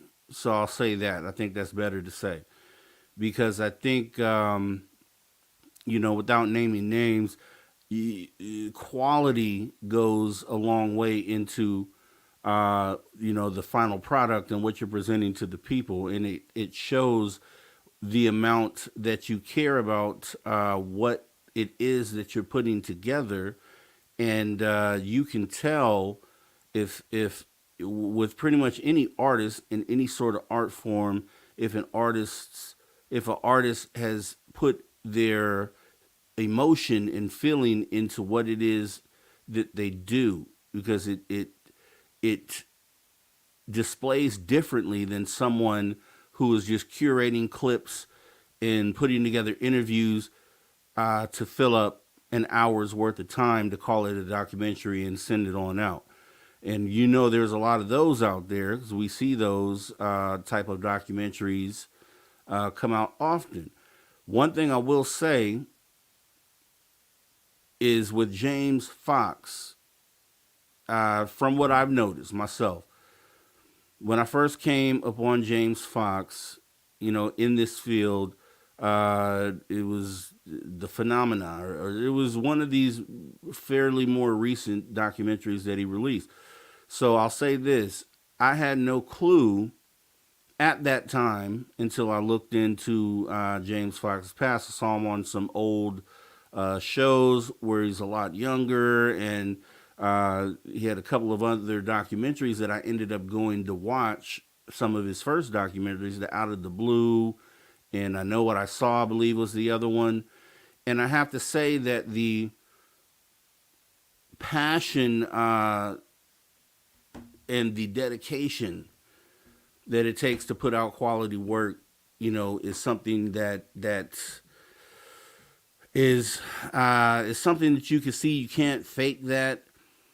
I've seen James Fox, you know, and more specifically for the Virginia, the Moment of Contact, in interviews. I forget which interview it was. Maybe it was Joe Rogan, where when discussing, you know, the stories that he was showcasing in the film,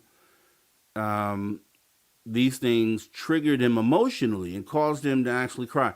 Now, you show me another documentary filmmaker that is willing to show that much passion and emotion for what it is that they do, and the fact that they believe the stories that they're telling.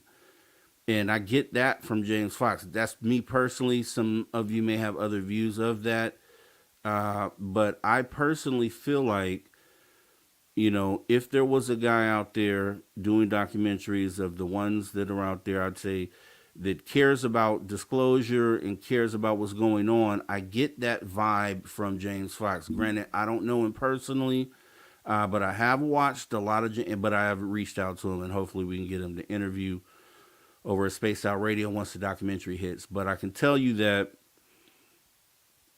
when he talks, when I listen to him talk on various platforms, he is so passionate about telling the story of others. And Moment of Contact, if you ask me, how do you feel about that film? Do you feel like that was a cash grab? Do you feel like that was a grift? Because that's what I would have to ask, because that's one of his most recent films. I think it is his most recent film. And I think he genuinely told retold the story there, right, with the people that were involved. So I would say, how do you feel? How did you feel about Moment of Contact? Because I think the answer to that should be the way that you should treat his involvement in this film. Because why not? Why do you have any other precedents not to? Do you have any other reason to not assume that that he has genuine intentions or genuine intent in the retelling of these stories? So the only way that I could even see James Fox being involved in some sort of trickery is some people are, you know, some people are on the this is all trickery side, this is all nonsense. The only way I can see him involved in something like that is if he's totally unaware and has not vetted the person that he's doing the story on. But by his previous works, if his previous works are any measurement, then from the way those documentaries that he's put out come out, it would appear that he has fleshed out the subjects that he puts on screen. So, with that being said, I would feel that if he took that time to work with this whistleblower Jason Sands, that he has to truly believe in what it is, the work that he's doing with them, and the information that will eventually come out on this film. Now, flip side to that, do I feel like the retelling of this story through this Twitter space is complete and full? I would probably say no, because you have to ask yourself, there wouldn't be any reason, for him. Well, I mean, there'd be many reasons for him, but I'm saying if he has this relationship and is working with James Fox on this film, and he knows that he is one of the main focuses of the film, and the story is being told in the film, then I don't see him telling the full story here, which is why it potentially could come across as a disjointed story where he's simply answering questions to a Twitter space. I don't think that was the time or the place to divulge every single detail of the story. So I think and I think someone else said it before, but I think it's more like a soft coming out of this person, and I think we may not know, unless he decides to do interviews prior to the documentary coming out. We may not know, the full complete picture until we see this documentary. So does that mean that this is a cash grab? I don't think so. Someone in the chat made a great point. I think it was Derek Galloway. There's a lot of stuff going on in the world right now where, things are teetering on potentially the edge of destruction, right? So with that being said, does that motivate a person to want to speak sooner than they should? Potentially, depending on how you look at that global situation. If you, it's positive. Let's just say, not saying this is what it is, but what if Mr. Sands is really into what's going on in the world right now and really feels like we're on the brink of something terrible, and decide and truthfully, if that was the case, if he felt that way, you would think maybe he would express that during the space, but then maybe not. Who's to say? But I think there's enough proof there without having more information on Mr. Sands. Just looking at the James Fox aspect, if you ask me, if the James Fox was not tied to this, then I definitely probably need, more vetting, probably just more questions answered, I'll say. But I will say that just my opinion, right?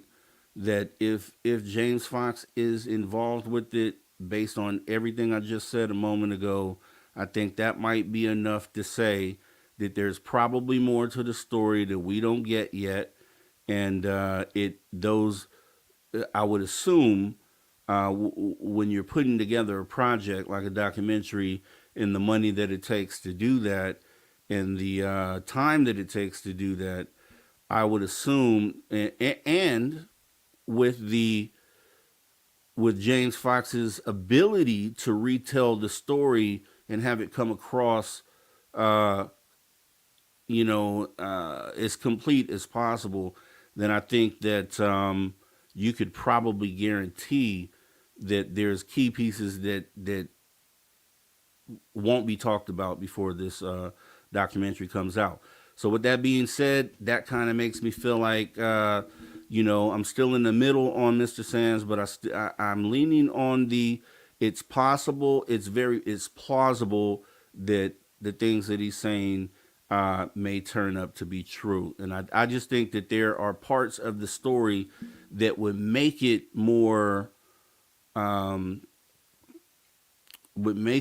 certain that what he's saying is true, but we just, unfortunately, at this moment, aren't able to get access to those little key pieces that might tie things together in a way where it over the overall picture says that this probably happened. Like I said, we go back to, we know these craft are in the sky. We know that they've landed. We know that the occupants of some of these craft do get out and they do step foot on the ground. We know that. So we know all that. So if that's possible, then what he's saying is very plausible, right?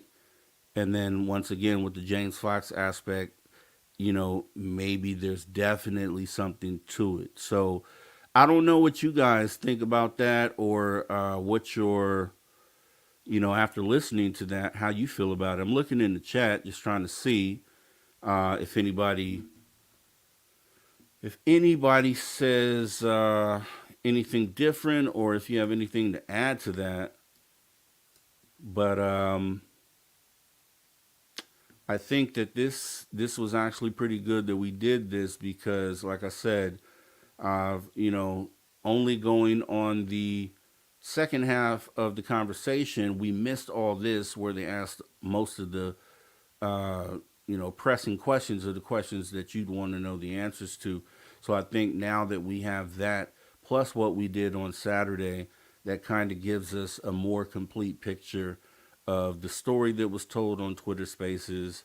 And I just don't feel that, regardless how many hours he was going to be on there, that the full story with all the details, that was going to be what came out on that Twitter Space. I just don't think so.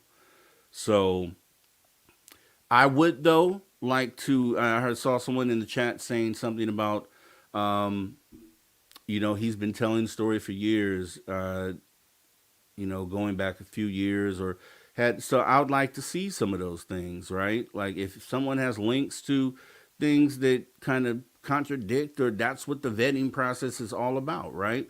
That's what a skeptic would do. And so, yeah, I mean, that we should all still have that skeptical state of mind. And yeah, if there's things out there that go against, the things that have been said, kind of do that, put those things together, and we can sit down and have that conversation. But I think it's really going to be, we're not going to be able to go too much further on this unless he comes out and does an interview where he's able to be asked specific questions, and then he's open to giving those answers in a more of an interview format where it's one-on-one, where he's able to open up.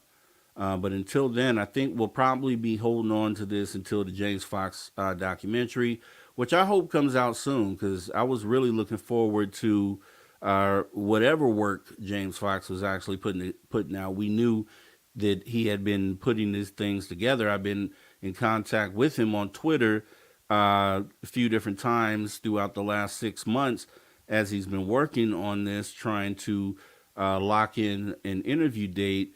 And, last response, he stated that he was, working hard on getting it done, and just requested, say, hey, when you're ready to do these media rounds, if you wouldn't mind stopping by Spaced Out Radio and sitting down with us for the conversation, we'd appreciate that. So hopefully we get that, and hopefully that documentary comes soon, because that would be great, because maybe that, I think that definitely ties would tie the loop, or close the loop, because hopefully we get that, and then also this interview with the whistleblower directly, and I think everything gets put to bed at that point in time.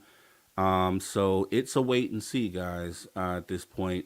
But I do feel better and more informed hearing the first part of this conversation, and now I can at least sleep better, and be able to sit down for a few days and maybe wrap my mind around everything that was said.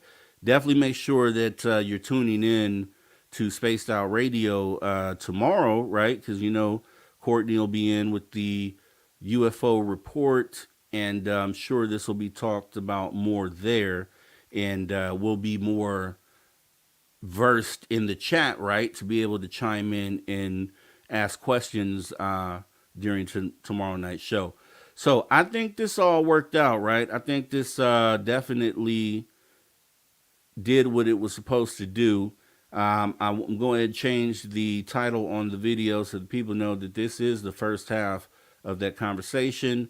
Make sure you share it out there for anyone that may have missed the first half of the conversation. That way, I think we owe it to those people who may have missed this. So, with that being said, guys, it has been fun. I really do appreciate everybody coming out. Let's go ahead and get ready to take this thing on home. So once again, thank everybody coming through to the Social Dig tonight. We did an after show after the after hours, right? We did, 5 hours plus 2 days in a row, dedicated to getting the word out and making sure that we are moving towards disclosure. So hopefully this turns out to be a moment where we are moving towards disclosure and or moving the needle more towards disclosure. I really hope it is, because ufology can't really afford to take a big hit like that, right? We can't have another Peru mummies thing, so we just can't afford it, because every time something like that happens, it definitely sets us back. And I think when that happened, I think that should have awoken everyone in ufology to say, hey, maybe we should be vetting stuff too as it comes through, and not taking things at face value. So I think I saw a lot of that in the chat. We see a lot of that in the Twitter space, even with people who are on the side of ufology. So that's a great thing. That should be part of the conversation. We will see where this goes.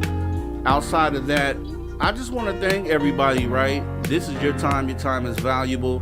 If you are here and you're not in the chat, you've been lurking, consider hitting that subscribe button, that notification bell. You can be here next time we go live. We do the call-in show often, and it's open for anyone to come on and join the stage, right? The motto of this show is come and join the conversation. We have tough conversations here about various subjects. So I would love to have you guys back, and even clicking the link and coming up on stage, just like Aloha Dave did tonight. We want to thank Aloha Dave and anyone else who has participated in the past and in the chat.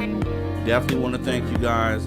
Let me see if I can run any names down here. Who's still here? We got Woo Rider ZG. Thank you for coming. Lex Diaz, Paramore, Magneticus, Angels Are Life, Nikki. Let's keep going back. We got I know Mothman was here earlier. We had Jessica S. We had Maggie M10. We had Welcome to the Show. We had, let's see. Let's keep going back here. Now, we had a lot of people here. I know I'm not going to get to everyone. So what I would say is keep the number locked in your phone, 856-843-3444. That's 856-THE-DIGG. You can call that number anytime, 24 hours a day. Drop a message. Just say hi. You know what I mean? You can do that. You have a sighting. Go ahead and send your photos in. That number accepts photos as well. Outside of that, it has been a pleasure, guys. Definitely want to thank you for coming by the Social Dig tonight. I am your host, Mr. Rob G. As always, you can catch me over in the after hours Saturday and Sunday. Outside of that, have a great rest of your night. Have a great week. See you guys soon. Everyone, take care.